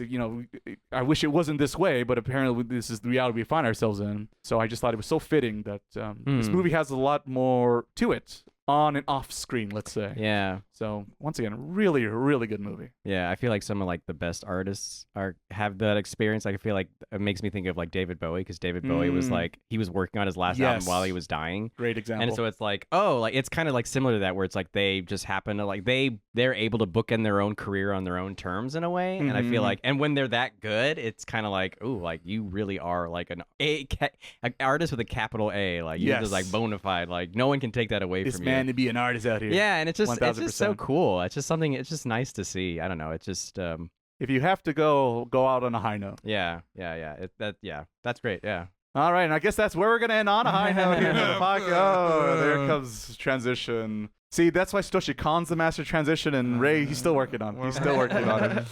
Oh boy. All right. Well, okay. That is it for our talk this week on the podcast. Hopefully we find something new or interesting about some old, fun, classic anime movies that you should be watching if you haven't yet. But of course, before we close out here on the podcast, we got to hype up the next episode of Taku Otaku Podcast. Next time on Taku Otaku Podcast. The planet's going to blow up in 5 minutes, and they'll still be talking about Dragon Ball Z and Metal Gear Solid. And Umamusume while we're at it. But yes, next on the calendar event, we have scheduled Demon Slayer, I believe, right, Miles? Infinity Castle Part 1 of 25. Part 1 of Part 3 is finally coming out to the West. Me and Miles already secured our tickets, so we will be excited to bring you the hot news of the biggest anime movie in a minute. Frank will also return with James Bond in the next episode of the podcast. And I don't know. We'll see. He might get replaced by Pierce Brosnan. We're not sure yet. We'll see what happens. Feels about right. And then, of course, after the Demon Castle. It's a new, That's the next real hot anime people know. That's a show jump series next year. See that's based on the adaptation of the movie. They expanded to now a new TV show. Yeah. That's how that works. But no, what really works and what's really happening on the next episode after Demon Slayer. The next episode. Stay tuned. Like, subscribe today. So we're gonna do our summer anime review season, which will involve See You at the Cafe Mall. Yeah, see you at the food court. See you at the food court. See you at the food court tomorrow. Brought to you by Miles. So look forward to daily life of poor Garu Frank's girls. choice of Clavantis. Claravantis, which sounds like discount Berserk, maybe. I guess we'll see. Poor Frank was nervous about that choice, but he swung for the fences. So should have chose the Water Magician. So yeah, poor Water Magician guess he got soaked by the competition. And what did I pick? Oh, I picked the safety net choice of the season of betrothed to my Beyonce's ex. Yes, I was gonna say something. It's goddamn anime titles. Uh-huh. So hopefully it'll be a better show than that title suggests, but we'll see. It was, like I said, it was my safe choice. So we'll see how much of a safety net it is indeed. But of course, before we tune off this episode of the podcast, I have to thank my fellow co-hosts. So thank you, Andy, for returning once again. Yeah. Bringing us this nice fun. It's fun to talk about old school anime. Yeah, I feel like people might have It's missed. new to me. But... Yeah, new to you. There are new kids on the block out there that they maybe saw Demon Slayer, but they haven't seen Ghost of Shell Paprika. Well, we hopefully we'll lead them down the right. And it was all thanks to you, Andy. So thanks again. We inadvertently chose the right movies that are similar enough that fit together in this I know package. their similarities are also interesting. Yeah. Indeed, all part of the plan. All part of the plan. And of course, Miles, thank you, brother, for making me feel like the best trainer of all time in Umamusume, because your scores and lap runs are pathetic, brother. Yeah, one day Someone has the recessive genes in this relationship. Okay, always time for one more Metal Gear. That's good. Well, there it is. They're the fun to replay. Remember? Yeah, there's three of them. And you are terrible with those horse girls also. Well, there it is. Final win. One more. And with that, I will close out and wrap up this podcast. And of course, thank you guys, our listeners, for hanging out this whole time, listening to us, me rant and rave and make so many random anime references that count how many are at the end of the hopefully podcast. some of you guys get. If not, hopefully, once again, look it up and get a new recommendation brought to you by me. So you're welcome. And with that is it. And with that, I hope you guys have a good one, and we hear from you in the near future. Until then, people, laters. Bye. Bye.